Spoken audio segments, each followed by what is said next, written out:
Hi everyone, ನೋಡ್ರಿ ಈ ವಿಡಿಯೋದಲ್ಲಿ ನಾವು ಎಲಿಮಿನೇಷನ್ ಕ್ವಶನ್ಸ್ ಗಳನ್ನ ತುಂಬಾ ಟಫ್ ಆಗಿರೋ ಕ್ವಶನ್ಸ್ ಗಳನ್ನ ಇನ್ಕ್ರೀಸ್ ಮಾಡ್ಕೊಂತ ಹೋಗ್ತಾ ಇದೀವಿ. ಎಲ್ರಿಗೂ ಶೇರ್ ಮಾಡ್ರಿ, ಸಬ್ಸ್ಕ್ರೈಬ್ ಆಗ್ರಿ.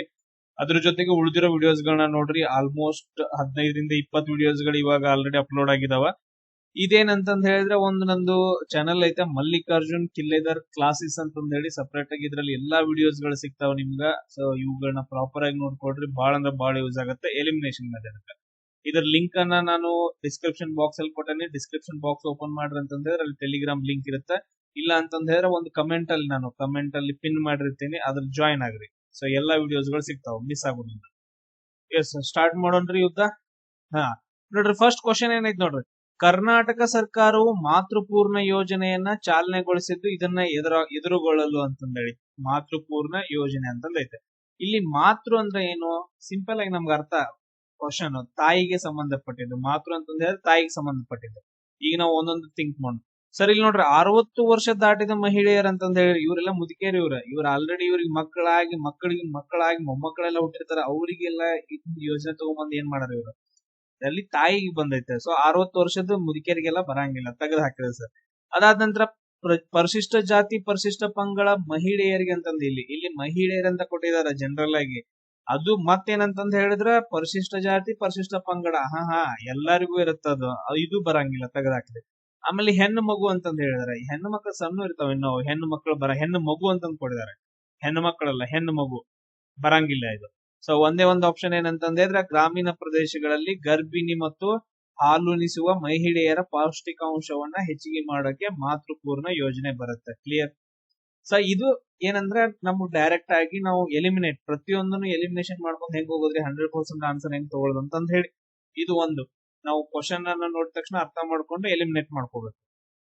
ಸರ್ ಆದ ನಂತರ ನೋಡ್ರಿ ಈ ತರ ಕ್ವಶನ್ಸ್ ಗಳು ಬರ್ತಾವ. ಇದನ್ನ ಹೆಂಗ್ ಮಾಡೋದ್ರಿ, ಇಲ್ಲಿ ನಾವು ಚೆಕ್ ಮಾಡೋಣ ಏನಾಗತ್ತಂದ್ರೆ ವಿಶ್ವ ರೆಡ್ ಕ್ರಾಸ್ ದಿನ, ಅಂತಾರಾಷ್ಟ್ರೀಯ ಯೋಗ ದಿನ, ಭಾರತ ವಾಯುದಳ ದಿನ, ಅಂತಾರಾಷ್ಟ್ರೀಯ ಸಾಕ್ಷರತೆ ದಿನ ಅಂತಂದ್ ಹೇಳಿ ಹಿಂಗೆಲ್ಲ ಕೊಟ್ಟಿದ್ದಾರೆ. ಬಹಳ ಕೆಟ್ಟದಾಗು.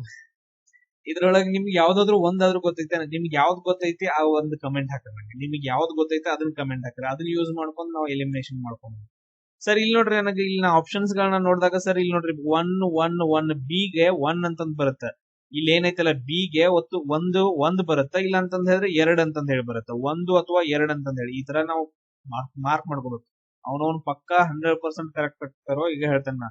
ಹಿಂಗ ಫಾಲೋ ಮಾಡ್ರಿ. ಬಿ 1 ಅಥವಾ 2. ಬಟ್ ಆದ್ರೆ ಈ 1 ಅನ್ನೋದೇನಂದ್ರೆ 75% ಫಾಲೋ ಆಗುತ್ತೆ ನೋಡ್ರಿ. ನಮಗ ಓಕೆ ಎಲ್ಲ ಒಂದ್ಸರಿ ಓದೇನ್ರಿ ಸರ್. ಮೋದಿಜಿ ಅವರು 21st ಯೋಗ ದಿನ, ಶಿಲ್ಪಾ ಶೆಟ್ಟಿ, ಅದಾದ ನಂತರ ಮಹಾರಾಷ್ಟ್ರ ಸಿಎಂ ಹೆಂಡತಿ ಎಲ್ಲ ಚಂದಾಗಿ ಎಲ್ಲ ಯೋಗಾಸನ ಮಾಡ್ತಿರ್ತಾರಲ್ಲ, ಅದನ್ನೆಲ್ಲ ನ್ಯೂಸ್ ಆಗಿ ನೋಡಿರ್ಬೇಕು ನೀವು. ಅಂತಾರಾಷ್ಟ್ರೀಯ ಯೋಗ ದಿನ ಇದಂದ್ರೆ ಜೂನ್ 21. ಸರ್ ನನಗೆ ಗೊತ್ತೈತ್ರಿ. ಅಂದ್ರೆ ಮೇಲ್ಗಡೆ ನಾನು ಆಪ್ಷನ್ ಅನ್ನ ಇದನ್ನ ಕಂಪ್ಲೀಟ್ ಆಗಿ ತೆಗೆದಾಕ್ದೆ, ಯಾಕಂತಂದ್ ಹೇಳಿದ್ರೆ ಅದು ಬರಂಗಿಲ್ಲ. ಸೊ ಇದಾದ ನಂತರ ನಾನು ನೆಕ್ಸ್ಟ್ ನೋಡ್ತೇನ್ರಿ ಸರ್. ಇಲ್ಲಿ ಏನಂತಂದ್ರೆ ಇಲ್ಲಿ ನೋಡ್ರಿ A22 ಅಂತಂದೈತ್ರಿ, ಆಮೇಲೆ C44 ಅಂತಂದೈತ್ರಿ. ಸರ್ 100% ಹೇಳ್ತೇನ್ರಿ, ಇದು ಪಕ್ಕ ಆಗತ್ರಿ. ಯಾಕಂತಂದ್ ಹೇಳಿದ್ರೆ ಇನ್ನೊಂದ್ ಏನಂದ್ರೆ ಇಲ್ಲಿ ನೋಡ್ರಿ, ಇಲ್ಲಿ 214 ಅಂತಂದೈತೆ. 214 ಅಂತಂದ್ ಹೇಳಿ ಕಂಪ್ಲೀಟ್ ಆಗಿ 214 ಅಂತಂದ್ ಹೇಳಿ ಈ ತರ ಕಂಪ್ಲೀಟ್ ಆಗಿ ಕೊಟ್ಟಿದ್ದಾನ. ಅಂದ್ರೆ ಮೇಲ್ಗಡೆ 2 ಆಪ್ಷನ್ ಬರೋದಿಲ್ಲ, ಹಿಂಗ್ ಮಾಡಿ ತಕೋಬಹುದು. ಹಂಗಾದ್ರೆ ಇಲ್ಲೇನು ವಾಯುದಳ ಅಂತಂದ್ ಹೇಳಿ ಬರುತ್ತಲ್ಲ, ಅದು 4. ಸರ್ ಅಕ್ಟೋಬರ್ 8ನೇ ತಾರೀಕು ವಾಯುದಳ, ಭಾರತದ ವಾಯುದಿನ ಅಂತ ಕರಿತೀವಿ. ಆಮೇಲೆ ನೆಕ್ಸ್ಟ್ A2 ಅಂತಂದೈತೆ. A2 ಅಂತಂದ್ ಹೇಳಿದ್ರೆ ಯಾವ್ದಿದು ವಿಶ್ವ ರೆಡ್ ಕ್ರಾಸ್. 8ನೇ ಮೇ ಅನ್ನ ನಾವೇನಂತ ಕರಿತೀವಿ ಅಂತಂದ್ ಹೇಳಿದ್ರೆ ರೆಡ್ ಕ್ರಾಸ್ ಡೇ ಅಂತಂದ್ ಹೇಳಿ ಕರಿತೀವಿ. ಈ 2 ಆಪ್ಷನ್ಸ್ ಗಳಲ್ಲಿ ಇದನ್ನ ನಾವು ಚೂಸ್ ಮಾಡ್ಕೋಬೇಕು. ಇದು ನಿಮಗ್ ಒಂದ್ ಸ್ವಲ್ಪ ಏನಾದ್ರು ಆ ಕಡೆ ಈ ಕಡೆ ನೋಡ್ಕೊಂಡ ಆಲ್ಮೋಸ್ಟ್ ಇಷ್ಟು ನಾವು ತಗೊಂಬಂದು ಆನ್ಸರ್. ಇದ್ರ ಮೇಲೆ ಮುಂದಿನ ನಿಮಗ್ ಬಿಟ್ಟಿದೆ. ಈಗ ನೋಡ್ರಿ, ಅಂತಾರಾಷ್ಟ್ರೀಯ ಸಾಕ್ಷರತಾ ದಿನ ಐತೆ. ಇದನ್ನ ಹೆಂಗ್ ಕಂಡು ಹಿಡಿಯೋದ ಸರ್? ಒಂದು 8ನೇ ಸೆಪ್ಟೆಂಬರ್ ಐತಿ, ಇನ್ನೊಂದು 7ನೇ ನವೆಂಬರ್ ಐತೆ. ಇದ್ರಲ್ಲಿ ಏನಂತಂದ್ ಹೇಳಿದ್ರೆ ಇದು ಬರಂಗಿಲ್ಲ, ಇದು ಆನ್ಸರ್ ಆಗತ್ತೆ. ಡೈರೆಕ್ಟ್ ಆಗಿ ಹೇಳ್ತೀನಿ, ಇಲ್ಲಿ ಥರ್ಡ್ ಆಪ್ಷನ್ ಏನಂದ್ರೆ ಕರೆಕ್ಟ್ ಆಗತ್ತೆ. ಇಲ್ಲಿ ಏನಾಗತ್ತೆ ಅಂದ್ರೆ ಥರ್ಡ್ ಆಪ್ಷನ್ ಕರೆಕ್ಟ್ ಆಗತ್ತೆ. ಯಾಕಂದ್ರೆ ಇಲ್ಲಿ ನಾವು ಆಲ್ರೆಡಿ ವಿ ತೆಗೆದಿದ್ದೀವಿ. ಸೊ ಅದಕ್ಕೋಸ್ಕರ ಥರ್ಡ್ ಆಪ್ಷನ್. ಎಸ್ ನೋಡ್ರಿ, ನೆಕ್ಸ್ಟ್ ಕ್ವಶನ್ ಸಾಲ್ವ್ ಮಾಡೋಕ್ಕಿಂತ ಮುಂಚೆ ಜಸ್ಟ್ ನಂಗೆ ಒಂದು ಕ್ಯೂರಿಯಾಸಿಟಿ. ಯಾಕಂದ್ರೆ ನೆಕ್ಸ್ಟ್ ಕ್ಲಾಸಸ್ ಗಳನ್ನ ಮಾಡಾಕ ಖುಷಿ ಆಗಾಕ. ಸೊ ನನ್ ವಿಡಿಯೋಸ್ ಎಲ್ಲೆಲ್ಲಿವರೆಗೂ ರೀಚ್ ಆಗುತ್ತೆ ಅಂದ್ರೆ ಯಾವ ಡಿಸ್ಟ್ರಿಕ್ಟ್ ವರ್ಗು, ಪ್ರತಿಯೊಬ್ರು ನೋಡೋರು ಏನಿಲ್ಲ, ಒಂದು ನಿಮ್ದು ಊರ್ ಯಾವ್ದು ಅಂತಂದೇಳಿ, ಅಂದ್ರೆ ನಿಮ್ದು ಜಿಲ್ಲೆ ಯಾವ್ದು ಅಂತಂದೇಳಿ ಕಮೆಂಟ್ ಅನ್ನ ಹಾಕ್ರಿ ಪ್ರತಿಯೊಬ್ರು. ನೋಡೋಣ ಎಷ್ಟು ಜನ ಹಾಕ್ತಿರಿ, ಎಷ್ಟು ಜನ ನನ್ನ ವಿಡಿಯೋಸ್ ಗಳನ್ನ ನೋಡ್ತಾ ಇದ್ರಿ, ಎಷ್ಟು ಜನರಿಗೆ ಇಷ್ಟ ಆಗೈತೆ ವಿಡಿಯೋಸ್ಗಳು. ಸೊ ನಾನ್ ವಿಡಿಯೋಸ್ ಮಾಡಿ ಈ ತರ ನಿಮ್ಗೆ ಹಾಕೋದ್ರಿಂದ ಎಷ್ಟು ಜನರಿಗೆ ಈಸಿ ಆಗ್ತಾ ಐತೆ ಕ್ವಶನ್ಸ್ ಗಳನ್ನ ಓದೋಕಾಗಿರ್ಬೋದು, ಅರ್ಥ ಮಾಡ್ಕೊಳಕಾಗಿರ್ಬೋದು. ಸೊ ಪ್ರತಿಯೊಬ್ರು ಏನಂತಂದ್ ಹೇಳಿದ್ರೆ ಜಸ್ಟ್ ಆ ನಿಮ್ದು ಯಾವ ಡಿಸ್ಟ್ರಿಕ್ಟ್ ಅಂತಂದ್ ಹಾಕ್ರಿ. ಏನಾದ್ರು ನನ್ಗೆ ಏನಾದ್ರು ಹೇಳೋರ್ ಇದ್ರಿ ಅಂತಂದ್ರೆ ಖುಷಿಯಾಗಿ ಏನಾದ್ರು ಒಂದ್ ಸ್ವಲ್ಪ ಹೇಳ್ಬೋದು. ಅದು ಓದ್ ನನಗೂ ಖುಷಿ ಆಗತ್ತ. ಎಸ್, ನೋಡೋಣ ಎಷ್ಟ್ ಜನ ಆಗ್ತೀರಂತ. ಎಸ್, ನೆಕ್ಸ್ಟ್ ನೋಡೋಣ. ಇಲ್ಲಿ ನೋಡ್ರಿ, ಪ್ರಸ್ತುತ ಕರ್ನಾಟಕ ಸರ್ಕಾರವು ಹಂಗಂತ ಹೇಳಿ ಹಲ್ಕಟ್ ಮೆಸೇಜ್ ಹಾಕಕ್ ಹೋಗ್ಬೋಡ್ರಪ್ಪ. ಗುರು ಅದೇವ್ ಟೀಚರ್ ಅದಾರ, ಒಂದ್ ಸ್ವಲ್ಪ ರೆಸ್ಪೆಕ್ಟ್ ಇರ್ಲಿ. ನೋಡ್ರಿ, ಪ್ರಸ್ತುತ ಕರ್ನಾಟಕ ಸರ್ಕಾರವು ಪ್ರಕಟಿಸಿದ ಕೆಳಗಿನ ಭಾಗ್ಯಗಳೊಳಗಡೆ ಹೆವಿ ಭಾಗ್ಯಗಳು ಬಂದವ ನಮ್ ಕರ್ನಾಟಕ ಗವರ್ಮೆಂಟ್. ಅದರಲ್ಲಿ ಯಾವ್ದು ತಪ್ಪಾಗೈತಿ ಅಂತಂದ್ ಹೇಳಿ ನಾವೆಲ್ಲಾನು ಚೆಕ್ ಮಾಡೋಣ ಸರ್. ಅನ್ನಭಾಗ್ಯ ಪಕ್ಕ ಹೇಳ್ತೇನ್ರಿ. ಅನ್ನಭಾಗ್ಯ ಎಲ್ಲಾದ್ರೊಳಗೈತಿ, 100% ಕರೆಕ್ಟ್ ಐತೆ. ಅದನ್ನ ನೋಡಿ ನಾವು ಥಿಂಕ್ ಮಾಡಕ್ ಬರಂಗಿಲ್ಲ. ಈಗ ನೋಡ್ರಿ, ಕ್ಷೀರ ಭಾಗ್ಯ ಅಂತಂದ್ರೆ ಹಾಲ್ ಕೊಟ್ಟಿದಾರೆ, ನಮ್ಗ್ ಗೊತ್ತೈತ್ರಿ. ಅದಾದ ನಂತರ ಅನಿಲ ಭಾಗ್ಯ ಅಂತಂದ್ ಹೇಳ್ಕೊಟ್ಟಿದಾರ್ರಿ. ಅದಾದ ನಂತರ ನೆಕ್ಸ್ಟ್ ನೋಡ್ರಿ, ಇದು ಏನು ನೋಡ್ರಿ, ತಾಯಿ ಮತ್ತು ತಂದೆ ಭಾಗ್ಯ ಅಂತಂದ್ ಹೇಳಿ ನಮ್ ಕರ್ನಾಟಕ ಗೌರ್ಮೆಂಟ್ ಗಂಡಸರಿಗೆ ಅಂತಂದ್ ಹೇಳಿ ಏನೇನು ಮಾಡಿಲ್ಲ. ತಂದೆ ಭಾಗ್ಯ ಅಂತ ಬರೋದ ಏನ್ ತಂದೆ ಭಾಗ್ಯ ಕೇಳಾಕು ಒಂಥರ ಐತೆ. ಸೊ ತಂದೆ ಭಾಗ್ಯ ಬರಂಗಿಲ್ಲ ಜನರಲ್ ಆಗಿ ಬರೋದೇ ಇಲ್ಲ ಅದು. ಸೊ ತೆಗೆದಾಕ್ಬಿಡ್ರ ಅದನ್ನ. 100% ತಂದೆ ಭಾಗ್ಯ ಅಂತ ಬರಂಗಿಲ್ಲ. ತಾಯಿಗಳಿಗೆ, ಹೆಣ್ಮಕ್ಳಿಗೆ ಪಶು ಭಾಗ್ಯ ಓಕೆ, ಇದು ಆಕಳುಗಳನ್ನ ಎಮ್ಮೆಗಳನ್ನ ಕೊಡಿಸ್ಕೊಟ್ಟಿದ್ದಾರೆ, ಪಶು ಭಾಗ್ಯ ನಡೆಯುತ್ತೆ. ಲ್ಯಾಪ್ಟಾಪ್ ಕೊಟ್ಟಿದ್ದಾರೆ, ಲ್ಯಾಪ್ಟಾಪ್ ಭಾಗ್ಯ. ಕೃಷಿ ಭಾಗ್ಯ ಕೊಟ್ಟಿದ್ದಾರೆ, ಅಂದ್ರೆ ರೈತರಿಗೆ. ತಂದೆ ಭಾಗ್ಯ ಅಂತಂದ್ ಹೇಳಿ ಏನ್ ತಂದೆ ಭಾಗ್ಯ? ಏನ್ ನೀವು ಹುಟ್ಟಿಸಿದ ಅಂತಂದ್ ಹೇಳಿ ಏನ್ ಕೊಡ್ತಾ ಇದಾರ? ಏನ್ ಕುಡಿಯಾಕ ಡ್ರಿಂಕ್ಸ್ ಕೊಡ್ತಿದಾರೋ ಅಥವಾ ಪೋಷಕಾಂಶಗಳನ್ನ ಕೊಡ್ತಿದಾರೋ, ಪೌಷ್ಟಿಕಾಂಶಗಳನ್ನ ಕೊಡ್ತಿದಾರೋ? ಏನು ಕೊಡಕ್ತಿಲ್ಲ. ತಂದೆ ಭಾಗ್ಯ ಬರಂಗಿಲ್ಲ ಇಲ್ಲಿ. ಸೊ ಅದಕ್ಕೋಸ್ಕರ ಥರ್ಡ್ ಒಂದು ರಾಂಗ್ ಆಗತ್ತೆ. ಸೊ ಅಲ್ಲಿ ನೋಡ್ರಿ, ಈಗ ಮುಂದಿನ ಕ್ವಶನ್ ಹೋಗೋದ್ಕಿಂತ ಮುಂಚೆ ನಾವು ಒಂದು ಇದನ್ ಮಾಡೋಣ. ಏನಂತಂದ್ ಹೇಳಿದ್ರೆ ಅನ್ನ ಭಾಗ್ಯ ಅಂತಂದ್ ಹೇಳಿ ಬರುತ್ತಲ್ಲ. ಈ ಅನ್ನ ಭಾಗ್ಯ ಏನಂತಂದ್ ಹೇಳಿದ್ರೆ BPL ಕಾರ್ಡ್ ಏನ್ ಇರುತ್ತಲ್ಲ, ಅವ್ರಿಗೆ ಉಚಿತ ಆಹಾರ ಧಾನ್ಯಗಳನ್ನ ನೀಡೋದು. ಏನಂದ್ರೆ ಉಚಿತ ಆಹಾರ ಧಾನ್ಯಗಳನ್ನ ನೀಡೋದು. ಸೈಡ್ ಬರ್ದಿಟ್ಕೊಡ್ರಿ, ನಮಗ ಬೇಕಾಗ್ತಾವ. ನೆಕ್ಸ್ಟ್ ಕ್ಷೀರ ಭಾಗ್ಯ ಅಂತಂದ್ ಹೇಳಿದ್ರ ಶಾಲಾ ಮಕ್ಕಳಿಗೆ ಏನಂತಂದ್ ಹೇಳಿದ್ರೆ ಉಚಿತ ಹಾಲಿನ ಸರಬರಾಜು ಮಾಡುವಂತದ್ದು.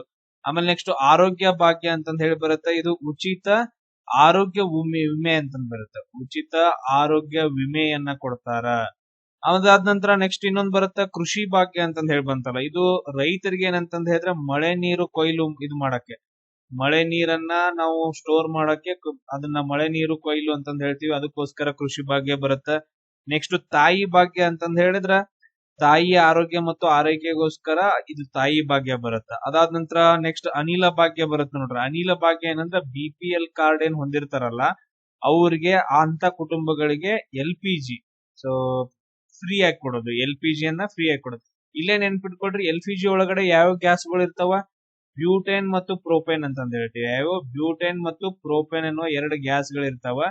ಈಗ ಇದು LPG ಲೀಕ್ ಆಗೈತೆ ಅಂತಂದ್ ಹೇಳಿದ್ರ ಅದಕ್ಕೇನೋ ಒಂದು ಸ್ಮೆಲ್ ಬರ್ಬೇಕಂತಂದ್ ಹೇಳಿ ಒಂದ್ ಏನೋ ಆಡ್ ಮಾಡ್ತಾರಲ್ಲ, ಅದನ್ನ ಮಿಥೈಲ್ ಮರ್ ಕ್ಯಾಪ್ಟನ್ ಅಂತಂದ್ ಕರಿತೀವಿ. ಮಿಥೈಲ್ ಮರ್ ಕ್ಯಾಪ್ಟನ್ ಅಂತಂದ್ ಹೇಳಿ ನಮ್ ಡಿಸ್ಕಷನ್ ಎಲ್ಲೆಲ್ಗೂ ಹೋಗ್ಬಿಡ್ತಾವ. ಅದಾದ ನಂತರ ನೆಕ್ಸ್ಟ್ ಇನ್ನೊಂದ್ 2 ಬರ್ತಾವ. ಇನ್ನೊಂದ್ ಯಾವ್ದು ಪಶು ಭಾಗ್ಯ ಅಂತಂದ್ ಹೇಳಿ ಬಂತಲ್ಲ. ಪಶು ಭಾಗ್ಯ ಅಂದ್ರೆ ಜಾನುವಾರುಗಳನ್ನ ಏನ್ ಮಾಡೋದಂತಂದ್ ಹೇಳಿದ್ರೆ ಸಾಕಣೆಗೆ ಸಹಾಯಧನವನ್ನ ಮತ್ತು ಸಾಲವನ್ನ ಕೊಡುವಂತದ್ದು. ಅದಾದ ನಂತರ ಲಾಸ್ಟ್ ಬರುತ್ತೆ ಲ್ಯಾಪ್ಟಾಪ್ ಭಾಗ್ಯ ಅಂತಂದ್ ಹೇಳಿ. ಲ್ಯಾಪ್ಟಾಪ್ ಭಾಗ್ಯ ಏನಂತಂದ್ ಹೇಳಿದ್ರೆ ಹಿಂದುಳಿದ ವರ್ಗದ ಮಕ್ಕಳಿಗೆ ಏನಂದ್ರೆ ಉಚಿತ ಲ್ಯಾಪ್ಟಾಪ್ ಗಳನ್ನ ಕೊಡೋದು. ಈಗ ಮಾರ್ಕ್ಸ್ 10th ಅಲ್ಲಿ ಮಾರ್ಕ್ಸ್ ಜಾಸ್ತಿ ತೆಗೆದ್ರ, PUC ಒಳಗಡೆ ಜಾಸ್ತಿ ಮಾರ್ಕ್ಸ್ ತೆಗೆದ್ರ ಅಂತವ್ರಿಗೆಲ್ಲ ಕೊಟ್ಟಿದಾರ. ಎಸ್, ನೆಕ್ಸ್ಟ್ ನೋಡ್ರಿ ಸರ್, ಇಲ್ಲಿ ಅಲ್ಯೂಮಿನಿಯಂ ಐತ್ರಿ. ಅಲ್ಯೂಮಿನಿಯಂ ಇಲ್ಲಿ ಏನ್ ಮಾಡಿದಾರ ಅಂತಂದ್ ಹೇಳಿದ್ರೆ ನಾವು A ಆಪ್ಷನ್ ಅನ್ನ ತಗೋಣ. 1 2 1 1 ಅಂತಂದ್ ಇಲ್ಲಿ ನೋಡ್ರಿ 2 ಐತಿ, 1 ಅಂತ ಐತೆ. ಈಗ ಇಲ್ಲಿ ಆಪ್ಷನ್ 2 ಬರ್ಬೋದು ಅಥವಾ ಇಲ್ಲಿ 1 ಬರ್ಬೋದು ಅಂತಂದ್ ಹೇಳಿ ನಾವು ನೋಡ್ಕೊಳ್ಳೋಣ. ಈಗ ಬಾಕ್ಸೈಟ್ ಮತ್ತು ಗ್ಯಾಲೆನ ಅಂತಂದ್ ಐತೆ. ಸರ್ ನಾನು ಎಲ್ಲೋ ಓದದ್ ನೆನಪೈತ್ರಿ, ಗ್ಯಾಲೆನ ಬಾಕ್ಸೈಟ್ ಅಂತ. ಅಲ್ಯೂಮಿನಿಯಂಗೆ ಏನಂತಂದ್ ಹೇಳಿದ್ರೆ ಬಾಕ್ಸೈಟ್. ಇಷ್ಟು ಒಂದ್ ಸ್ವಲ್ಪ ಹಿಂಟ್ ಸಿಕ್ಕರೆ ನಮ್ ತಲೆಯಾಗ ಬಂದ್ಬಿಡುತ್ತೆ ಆನ್ಸರ್, ಬಾಕ್ಸೈಟ್ ಅಂತಂದ್ ಹೇಳಿ. ಈಗ ಏನಂದ್ರ ಬಾಕ್ಸೈಟ್ ಆಯ್ತು ಅಂದ್ರೆ ಇದೇನಂತ, ಈಗ ಯಾವ್ದು ರಿಮೂವ್ ಮಾಡ್ಬೇಕು ನಾನು? ಈಗ 1 ಐತಲ್ಲ, ಇದನ್ನ ರಿಮೂವ್ ಮಾಡ್ಬೇಕು. ಇವೆರಡು ತಪ್ಪಾಗ್ತಾವ. ಸೊ ಅದಾದ ನಂತರ ಇನ್ ನೆಕ್ಸ್ಟ್ ಚೆಕ್ ಮಾಡೋಣ. ಇಲ್ಲಿ ನೋಡ್ರಿ ಸರ್, ಇಲ್ಲಿ ಬೀಗ್ 1 ಅಂತಂದೈತ್ರಿ, ಬೀಗ್ 1 ಅಂತಂದೈತ್ರಿ. ಸರ್ ಬೀಗ್ 1 ಅಂತಂದ್ ಹೇಳಿದ್ರೆ ಇಲ್ಲಿ ಸೀಸ ಅಂತಂದೈತಲ್ರಿ, ಅದ್ರದ್ದು ಒಂದು ಅದಿರ್ ಯಾವ್ದಂತಂದ್ ಹೇಳಿದ್ರೆ ಗೆಲೆನ ಅಂತಂದ್ ಹೇಳಿ ಅವ ಆನ್ಸರ್ ಕೊಟ್ಬಿಟ್ಟಿದ್ದಾರೆ. ಅದಾದ ನಂತರ ಇಲ್ಲಿ ನೋಡ್ರಿ ಸೀಗ್ 4 ಅಂತಂದೈತ್ರಿ, ಸೀಗ್ 4 ಅಂತಂದೈತ್ರಿ. ಕರೆಕ್ಟ್ ರೀ, ಸೀಗ್ 4 ಅಂತಂದ್ ಹೇಳಿದ್ರೆ ಹೆಮಟೈಟ್ ರೀ. ಸರ್ ನೋಡ್ರಿ ಹೆಮಟೈಟ್ ಅಂತಂದ್ ಹೇಳ್ರಿ, ಕಬ್ಬಿನದ ಏನಂತಂದ್ ಹೇಳಿದ್ರೆ ಹೆಮಟೈಟ್ ಅಂತಂದ್ ಹೇಳಿ ಬರತ್ರಿ. ಅದಾದ ನಂತರ ನೆಕ್ಸ್ಟ್ ಇನ್ ನಾವು ಚೂಸ್ ಮಾಡ್ಕೋಬೇಕು. ಇಷ್ಟೆಲ್ಲಾ ಮಾಡ್ಕೊಂಡ್ವಿ. ಇನ್ನು ಉಳಿದಿದ್ದ ಯಾವ್ದು? ಕ್ಯಾಸಿಟೈಟ್ರೈಟ್ ಆಮೇಲೆ ಸಿನ್ನಾಬಾರ್ ಅಂತಂದ್ ಹೇಳಿ ಬರುತ್ತೆ. ಇದ್ರಲ್ಲಿ ಯಾವ್ದು ಬರುತ್ತ ತವರಿಗೆ? ಸಿನ್ನಾಬಾರ್ ಅಂತಂದ್ ಹೇಳಿದ್ರೆ ಅದು ಬರಂಗಿಲ್ಲ. ಸಿನ್ನಾಬಾರ್ ಅಂತಂದ್ ಹೇಳಿದ್ರೆ ಅದು ಎದಕ್ ಬರುತ್ತಂದ್ರ ಮರ್ಕ್ಯೂರಿಗ್ ಬರುತ್ತ. ಪಾದರಸದ ಅದಿರು ಯಾವ್ದಂದ್ರ ಸಿನ್ನಾಬಾರ್. ಒಂದೇ ಒಂದು ಪಾದರಸದ ಅದಿರು ಸಿನ್ನಾಬಾರ್ ಅಂತಂದೇಳಿ ಇಲ್ಲಿ ನಾವು D3 ಅನ್ನ ಚೂಸ್ ಮಾಡ್ಕೋಬೇಕಾಗತ್ತೆ. ಯಾಕಂತಂದ್ರೆ ಇಲ್ಲಿ ನಾವು ನೋಡೋದು ಅದರ್ ಆಪ್ಷನ್ ಇಲ್ಲಿ 2 ಸಾರಿ ಆಪ್ಷನ್ ರಿಪೀಟ್ ಆಗೈತೆ. ಸೊ ಆ ತರ ಚೂಸ್ ಮಾಡ್ಕೋಬಹುದು. ಇಲ್ಲೂ ಕೂಡ ರಿಪೀಟ್ ಆಗಿದೆ, ಏನ್ ಮಾಡಕ್ ಬರಂಗಿಲ್ಲ. ಬಟ್ ಒಂದ್ ಯಾವ್ದು ನೆನ್ಪಿಡ್ಕೋಬೇಕು, ಇಷ್ಟಾದ್ರೂ ಬಂತಲ್ಲ, ಇಷ್ಟಾದ್ರೂ ಮಾಡಿದ್ವಲ್ಲ, ಅದಕ್ ಖುಷಿ ಆಗುತ್ತೆ. ಸೊ ಡಿ ಏನಂತಂದ್ರೆ ಕ್ಯಾಸೆಟ್ ರೈಟ್ ಅಂತಂದ್ ಹೇಳ್ತೀವಿ. ಸೊ ಇದಾದ್ಮೇಲೆ ಕೆಲವೊಂದು ಇಂಪಾರ್ಟೆಂಟ್ ಥಿಂಗ್ಸ್ ಗಳು ಬರ್ತಾವ ನೋಡ್ರಿ. ಅಲ್ಯೂಮಿನಿಯಂ ನ ಅದಿರುಗಳು ಯಾವ ಬರ್ತಾವ? Bauxite reserve. ಬಾಕ್ಸೈಟ್ ಇಲ್ಲಿ ನಿಮ್ಗೆ ಕಾಣಿಸೈತಲ್ಲ, ಬಾಕ್ಸೈಟ್. ಇದು ಬಾಳ ಅಂದ್ರೆ ಬಾಳ ಇಂಪಾರ್ಟೆಂಟ್, ಬಾಕ್ಸೈಟ್ ಅಂತಂದ್ ಹೇಳ್ತೀವಿ. ಬಾಕ್ಸೈಟ್ ಯಾಕಂತಂದ ಹೇಳಿದ್ರೆ ಇದು ನೋಡ್ರಿ, ಕರ್ನಾಟಕದಾಗ ಅತಿ ಹೆಚ್ಚು ಎಲ್ಲಿ ಸಿಗತ್ತಂದ್ರ ಬೆಳಗಾವಿ ಒಳಗಡೆ ಸಿಗುತ್ತೆ ಬಾಕ್ಸೈಟ್. ಅಲ್ಯೂಮಿನಿಯಂದ ಬಾಕ್ಸೈಟ್ ಅದಿರು ಅತಿ ಹೆಚ್ಚು ಎಲ್ಲಿ ಸಿಗತ್ತಂದ್ರ ಬೆಳಗಾವಿ ನಗರದಾಗ ಸಿಗತ್ತ. ಅದನ್ನ ಬರ್ದಿಟ್ಕೊಳ್ರಿ. ಆಮೇಲೆ ಇನ್ನೊಂದು ಬರುತ್ತೆ ಅದಿರು ಕ್ರಯೋಲೈಟ್ ಅಂತಂದ ಹೇಳಿ, ಇನ್ನೊಂದು ಕೋರಂಡಮ್ ಅಂತಂದ ಹೇಳಿ. ಇನ್ನೊಂದು ಯಾವ್ದಂತಂದ ಹೇಳಿದ್ರೆ ಕೋರಂಡಮ್. ಇದು ಅಲ್ಯೂಮಿನಿಯಂ ನ ಅದಿರುಗಳು. ಆಮೇಲೆ ಅದ್ರ ನೋಡ್ರಿ ಕಲರ್ಗಳು ಎಲ್ಲ ನಿಮ್ಗೆ ಈಸಿಯಾಗಿ ಗೊತ್ತಾಗ್ಲಿ ಅಂತ ಕೊಟ್ಟೇನಿ. ಅದಾದ ನಂತರ ನೆಕ್ಸ್ಟ್ ಐರನ್ ಬರುತ್ತ, ಐರನ್ದು. ಸೊ ಕಬ್ಬಿಣದ ಅದಿರುಗಳು ಯಾವ್ಯಾವ ಅಂತಂದ ಹೇಳಿ, ಫಸ್ಟ್ ಒನ್ ಯಾವ್ದಂದ್ರೆ ಹೆಮಟೈಟ್ ಅಂತಂದ ಹೇಳ್ತೀವಿ. ಸೊ ಹೆಮಟೈಟ್ ಈ ತರ ಇರುತ್ತೆ ನೋಡ್ರಿ. ಅದಾದ ನಂತರ ನೆಕ್ಸ್ಟ್ ಇದ್ರಲ್ಲಿ ಏನಂತಂದ ಹೇಳಿದ್ರೆ ಕಂಟೆಂಟ್ ಜಾಸ್ತಿ ಇರುತ್ತೆ, ಕಾರ್ಬನ್ ಕಂಟೆಂಟ್ ಏನಂತಂದ ಹೇಳಿದ್ರೆ ಜಾಸ್ತಿ ಇರುತ್ತೆ. ಆಮೇಲೆ ಮ್ಯಾಗ್ನೆಟೈಟ್, ಸೊ ಈ ತರ ಕಲರ್ ಬರುತ್ತೆ. ಸಿಡರೈಟ್ ಅಂತಂದ ಹೇಳಿದ್ರೆ ಈ ತರ ಬರ್ತೈತಿ. ನೆಕ್ಸ್ಟ್ ಲಿಮೋನೈಟ್ ಅಂತಂದ ಹೇಳಿ ಇದು. ಇವು ಟೋಟಲ್ ಆಗಿ 4 ಏನಂತಂದ ಹೇಳಿದ್ರೆ ಐರನ್ನಿನ ಅದಿರುಗಳಾಗ್ತಾವ. ಸೊ ಅದಾದ ನಂತರ ನೆಕ್ಸ್ಟ್ ಕಾಪರ್ ಅಂತಂದ ಹೇಳಿ ಬರುತ್ತೆ. ಕಾಪರ್ ನ ಅದಿರುಗಳು ಯಾವ್ದಂತಂದ ಹೇಳಿದ್ರೆ ಕಾಪರ್ ಪೈರೇಟ್ ಅಥವಾ ಚಾಲ್ಕೋ ಪೈರೇಟ್ ಅಂತಂದ ಹೇಳ್ತೀವಿ. ಯಾವ್ದಂದ್ರೆ ಚಾಲ್ಕೋ ಪೈರೇಟ್ ಅಥವಾ ಕಾಪರ್ ಪೈರೇಟ್ ಈ ತರ ಕಾಣಿಸುತ್ತೆ. ಅದಾದ ನಂತರ ಕುಪ್ರೈಟ್ ಅಂತಂದ ಹೇಳ್ತೀವಿ, ಈ ತರ ಬರ್ತೈತಿ. ಆಮೇಲೆ ಮೆಲಕೈಟ್ ಅಂತಂದ ಹೇಳಿ ಇನ್ನೊಂದು ಗ್ರೀನ್ ಕಲರ್ ಬರುತ್ತೆ ಕಾಪರ್ದು. ಆಮೇಲೆ ಅಜೂರೈಟ್ ಅಂತಂದ ಹೇಳಿ. ಸೊ ಇದೇನಂತಂದ ಹೇಳಿದ್ರೆ ಈ ತರ ಬರ್ತೈತೆ. ಇವುಗಳನ್ನ ನೆನ್ಪಿಟ್ಕೊಡ್ರಿ. ಅಜೂರೈಟ್ ಮೇನ್ ಇಂಪಾರ್ಟೆಂಟ್ ಕಾಪರ್ ಅಂತ ಬಂದ ತಕ್ಷಣ. ಅದಾದ ನಂತರ ನೆಕ್ಸ್ಟ್ ಸತು, ಜಿಂಕ್ ಅಂತಂದ ಹೇಳ್ತೀವಿ. ಇದಕ್ಕ ಯಾವ ಬರ್ತಾವ ಅಂದ್ರೆ ಜಿಂಕ್ ಬ್ಲೆಂಡ್ ಅಂತಂದ ಹೇಳಿ ಇಲ್ಲಿ ಕಾಣಿಸೈತ್ ನೋಡ್ರಿ, ಜಿಂಕ್ ಬ್ಲೆಂಡ್. ಆಮೇಲೆ ಕಾಲಮೈನ್ ಅಂತಂದ ಹೇಳಿ ಇನ್ನೊಂದು ಬರ್ತೈತೆ. ಆಮೇಲೆ ಜಿಂಕ್ ಸೈಟ್ ಅಂತಂದ ಹೇಳಿ, ಜಿಂಕ್ ಸೈಟ್ ಅಂತಂದ ಹೇಳಿ. ಇವು ಟೋಟಲ್ ಆಗಿ ಏನಂದ್ರ 3 ಸತುವಿನ ಅದಿರುಗಳಾಗ್ತಾವ. ನೆಕ್ಸ್ಟ್ ಲೆಡ್ ಅಂತಂದ ಹೇಳಿ, ಸೀಸ, ಗೆಲೆನಾ. ಇದು ಮೇನ್ ಅದ್ರದ್ದು ಅದಿರು ಜಾಸ್ತಿ ಏನಂತಂದ ಹೇಳಿದ್ರೆ ಗೆಲೆನಾದಿಂದ ನಮಗ್ ಲೆಡ್ ಸಿಗುತ್ತೆ. ನೆಕ್ಸ್ಟ್ ಅಂಗಲೈಟ್ ಅಂತಂದ ಹೇಳಿ, ಇನ್ನೊಂದು ಸೆರುಸೈಟ್ ಅಂತಂದ ಹೇಳಿ. ಇವು 3 ಸೀಸದ ಅದಿರುಗಳಾಗ್ತಾವ. ಅದಾದ ನಂತರ ಪಾದರಸ ಒಂದೇ ಒಂದು ಬರುತ್ತ, ಸಿನ್ನಾಬಾರ್ ಅಂತಂದೇಳಿ. ಇದನ್ನ ನೆನ್ಪಿಟ್ಕೊಂಡ್ಬಿಡ್ಬೇಕು, ಸಿನ್ನಾಬಾರ್. ಪಾದರಸವನ್ನ HG ಅಂತ ಕರಿತೀವಿ. ಇವುಗಳನ್ನ ಎಲ್ಲಿ ಬಳಸ್ತೀವಿ ಅಂತಂದ್ರೆ ಥರ್ಮೋಮೀಟರ್ಸ್ ಗಳಲ್ಲಿ. ಪಾದರಸವನ್ನ ಎಲ್ಲಿ ಬಳಸ್ತೀವಿ ಅಂತಂದ್ರೆ ಥರ್ಮೋಮೀಟರ್ ಅಲ್ಲಿ ಬಳಸ್ತೀವಿ. ಥರ್ಮೋಮೀಟರ್ ಅದಕ್ಕೆ ಯೂಸ್ ಮಾಡ್ತೀವ್ರಿ ಸರ್? ಟೆಂಪರೇಚರ್ ಅನ್ನ ಅಳತೆ ಮಾಡಕ್ ಯೂಸ್ ಮಾಡ್ತೀವ್ರಿ, ಟೆಂಪರೇಚರ್ ಅನ್ನ ಅಳತೆ ಮಾಡಕ್ಕೆ. ಆಮೇಲೆ ಸಿನ್ನಾಬಾರ್ದ್ ರಾಸಾಯನಿಕ ಸೂತ್ರ ಏನಾದ್ರು ಕೇಳ್ರಿ ಅಂತಂದ್ರೆ HGS ಅಂತಂದ ಹೇಳ್ತೀವಿ, HGS ಅಂತಂದ ಹೇಳ್ತೀವಿ. ಇದು ಇಂಪಾರ್ಟೆಂಟ್. ಅದಾದ ನಂತರ ನೆಕ್ಸ್ಟ್ ನೋಡ್ರಿ ಮ್ಯಾಂಗನೀಸ್ ಬರುತ್ತೆ. ಒಂದು ಪೈರೋಲೋಸೈಟ್ ಅಂತಂದ ಹೇಳಿ, ಇನ್ನೊಂದು ಸಿಲೋಮೆಲೇನ್ ಅಂತಂದ ಹೇಳಿ. ಸೊ ಪೈರೋಲೋಸೈಟ್ ಅಂತಂದ ಹೇಳಿ, ಇನ್ನೊಂದು ಸಿಲೋಮೆಲೇನ್. ಇದು ಮ್ಯಾಂಗನೀಸ್. ಅದಾದ ನಂತರ ತೋರಿಯಂ. ಈಗ ರೀಸೆಂಟ್ ಆಗಿ ಏನ್ ಮಾಡ್ತಿದಾರ ಅಂತಂದ ಹೇಳಿದ್ರೆ, ಮೊದಲು ಅಣುಸ್ಥಾವರಗಳಲ್ಲಿ ಯುರೇನಿಯಂ ಅನ್ನ ಬಳಸ್ತಾ ಇದ್ರು. ಏನ್ ಬಳಸ್ತಾ ಇದ್ರು? ಯುರೇನಿಯಂ. ಅದಾದ ನಂತರ ನೆಕ್ಸ್ಟ್ ಪ್ಲುಟೋನಿಯಂ ಕೂಡ ಒಂದೊಂದ್ ಕಡೆ ಯೂಸ್ ಮಾಡ್ತಾರೆ. ಬಟ್ ಆದ್ರೆ ಇವುಗಳನ್ನ ಬ್ಯಾಡ್ ಇವು ಬಿಟ್ಟು ಬೇರೆದ್ನ ಯೂಸ್ ಮಾಡೋಣ ಅಂತಂದೇಳಿ. ಸೊ ಇವುಗಳನ್ನ ಬಿಟ್ಟು ಏನಂತಂದ ಹೇಳಿದ್ರೆ ಬೇರೆದ್ನ ಯೂಸ್ ಮಾಡೋಣ ಅಂತಂದೇಳಿ ಇವಾಗ ಏನ್ ಮಾಡ್ತಿದಾರೆ ಅಂದ್ರೆ ತೋರಿಯಂ ಅನ್ನ ಯೂಸ್ ಮಾಡ್ತಾ ಇದಾರೆ. ಅದ್ರದ್ದು ಅದಿರ್ ಯಾವ್ದಂದ್ರ ಮೋನೋಜೈಟ್. ಇದನ್ನ ಕೇಳೋ ಚಾನ್ಸಸ್ ಇರುತ್ತೆ, ಮೋನೋಜೈಟ್. ಆಮೇಲೆ ಎಲ್ಲಿ ಜಾಸ್ತಿ ಸಿಗತ್ತ ಅಂತಂದ ಹೇಳಿದ್ರೆ ಕೇರಳದ ಕರಾವಳಿ ಪ್ರದೇಶದಲ್ಲಿ, ಕೇರಳ ರಾಜ್ಯದಲ್ಲಿ ಅತಿ ಹೆಚ್ಚು ಥೋರಿಯಂ ಸಿಗತ್ತ. ಸೊ ಇಲ್ಲಿ ನೆಕ್ಸ್ಟ್ ಕ್ವಶನ್ ನೋಡ್ರಿ, ಈ ಕೆಳಗಿನವುಗಳಲ್ಲಿ ಯಾರಿಗೆ ಭಾರತ ರತ್ನ ಸಿಕ್ಕೈತೆ ಅಂತಂದ್ರೆ ನಾವು ಆಪ್ಷನ್ಸ್ ಗಳನ್ನ ನೋಡೋಣ. Sir D D D D ಅಂತಂದೇಳಿ ಎಲ್ಲಾ ಕಡೆ ಐತ್ರಿ ಸಚಿನ್ ತೆಂಡೂಲ್ಕರ್ ಅಂತಂದ ಹೇಳ್ರಿ. ಡಿ ಅಂತಂದೇಳಿ ಸಚಿನ್ ತೆಂಡೂಲ್ಕರ್ ಕರೆಕ್ಟ್ ಐತಿ ನೋಡ್ರಿ. ಸಿ ಸಿ ಸಿ ಅಂತಂದ ಹೇಳಿ ಎಲ್ಲಾ 4 ಆಪ್ಷನ್ ಐತ್ರಿ 100%. ಅಮರ್ತ್ಯ ಸೇನ್ ಕೂಡ ಏನಂದ್ರ ಸಿಕ್ಕೈತ್ರಿ. ಇನ್ನೇನಂತಂದ ಹೇಳಿ ಇನ್ನು ಉಳಿದದ್ನ ಚೆಕ್ ಮಾಡ್ಕೋಬೇಕು. ಸೊ ಇಲ್ಲಿ ಎ ಕೊಟ್ಟಿದ್ದಾನೆ, ಇಲ್ಲಿ ಬಿ ಕೊಟ್ಟಿದ್ದಾನೆ, ಇಲ್ಲಿ ಎ ಬಿ ಕೊಟ್ಟಿದ್ದಾನೆ ನೋಡ್ರಿ. ಲಾಲ್ ಬಹದ್ದೂರ್ ಶಾಸ್ತ್ರಿ ಅವರಿಗೂ ಮರಣೋತ್ತರವಾಗಿ ಫಸ್ಟ್ ಟೈಮ್ ಏನಂದ್ರೆ ಸಿಗುತ್ತೆ ಲಾಲ್ ಬಹದ್ದೂರ್ ಶಾಸ್ತ್ರಿಗೆ. ಇವನ್ ಪಂಡಿತ್ ಲಾಲ್ ಜೇರು ಅವ್ರಿಗೆ ಸಿಗುತ್ತೆ. ಟೋಟಲ್ ಆಗಿ 4 ಜನರಿಗೆ ಏನ್ ಸಿಗುತ್ತೆ ಅಂದ್ರೆ ಇಲ್ಲಿ ಭಾರತ ರತ್ನ ಪ್ರಶಸ್ತಿ ಸಿಗುತ್ತೆ. ಯಾವಾಗ ಅಂತಂದ್ ಹೇಳ್ತೀನಿ ನೋಡ್ರಿ. ಪಂಡಿತ್ ಜವಾಹರ್ಲಾಲ್ ನೆಹರುಗೆ 1955ರಲ್ಲಿ ಏನ್ ಸಿಗುತ್ತೆ? ಭಾರತ ರತ್ನ ಅವಾರ್ಡ್ ಸಿಗುತ್ತೆ. ಇವ್ರ ಬಗ್ಗೆ ನೆನ್ಪಿಟ್ಕೊಳ್ರಿ 2 ಬುಕ್ಸ್ ಗಳು. ಒಂದು ಡಿಸ್ಕವರಿ ಆಫ್ ಇಂಡಿಯಾ ಅಂತಂದೇಳಿ, ಡಿಸ್ಕವರಿ ಆಫ್ ಇಂಡಿಯಾ. ಇನ್ನೊಂದು ಗ್ಲಿಮ್ಸ್ ಆಫ್ ಹಿಸ್ಟ್ರಿ. ಇನ್ನೊಂದು ಯಾವ್ದಂತಂದ್ರೆ ಗ್ಲಿಮ್ಸ್ ಆಫ್ ಹಿಸ್ಟ್ರಿ ಅಂತಂದೇಳಿ 2 ಥಿಂಗ್ಸ್ ಗಳು. ಆಮೇಲೆ ಪಂಚಶೀಲ ತತ್ವಗಳು ಅಂತಂದ ಹೇಳಿ ಬರ್ತಾವ. ಪಂಚಶೀಲ ತತ್ವಗಳನ್ನ ಚೀನಾ ಜೊತೆಗೆ ಒಪ್ಪಂದವನ್ನ ಸಹಿಯನ್ನ ಹಾಕಿದ ಪ್ರಧಾನಮಂತ್ರಿ ಯಾರಂದ್ರೆ ಪಂಡಿತ್ ಜವಾಹರ್ಲಾಲ್ ನೆಹರು ಅಂತಂದೇಳಿ. ಆಮೇಲೆ ಪಂಚವಾರ್ಷಿಕ ಯೋಜನೆಗಳನ್ನ ತಗೊಂಡ್ಬಂದಿದ್ದು ಕೂಡ ಇವರೇ. ಈ ಇಷ್ಟ ಪಾಯಿಂಟ್ಸ್ ಗಳನ್ನ ನೆನ್ಪಿಟ್ಕೋಬೇಕು. ನೆಕ್ಸ್ಟ್ ಲಾಲ್ ಬಹದ್ದೂರ್ ಶಾಸ್ತ್ರಿ ಏನಂತಂದ ಹೇಳಿದ್ರೆ ಇಂಡಿಯಾ ಮತ್ತು ಪಾಕಿಸ್ತಾನ್ ಯುದ್ಧ ನಡೆದಾಗ ಇವರಿದ್ರು. 1966 ಒಳಗಡೆ ತಾಷ್ಕೆಂಟ್ ಒಪ್ಪಂದ ಮಾಡಕ್ ಹೋದ್ರು. ಅಲ್ಲಿ ತಾಷ್ಕೆಂಟ್ ಒಪ್ಪಂದ ಆ ದಿನಾನೇ ಏನಂದ್ರೆ ನೈಟ್ ಟೈಮ್ ಅವ್ರನ್ನ ಕೊಂದಾಕ್ತಾರ. ಸೊ ಅದು ಕೊಲೆ ಅಂತಾನು ಹೇಳ್ತಿದಾರೆ. ಸೊ ಅದು ಡಿಸ್ಕಷನ್ ಅಂದ್ರೆ ಅದು ಇಂಟ್ರೋಗೇಷನ್ ನಡೀತಾ ಐತೆ, ಇನ್ನಾದ್ರೂ ನಡೀತಾ ಐತೆ. ಲಾಲ್ ಬಹದ್ದೂರ್ ಶಾಸ್ತ್ರಿ ಅವರಿಗೆ 1966ರಲ್ಲಿ ಅಂದ್ರ ಸಿಗತ್ತ, ಅವರಿಗೆ ಮರಣೋತ್ತರವಾಗಿ ಸಿಗುತ್ತೆ 1966ರಲ್ಲಿ.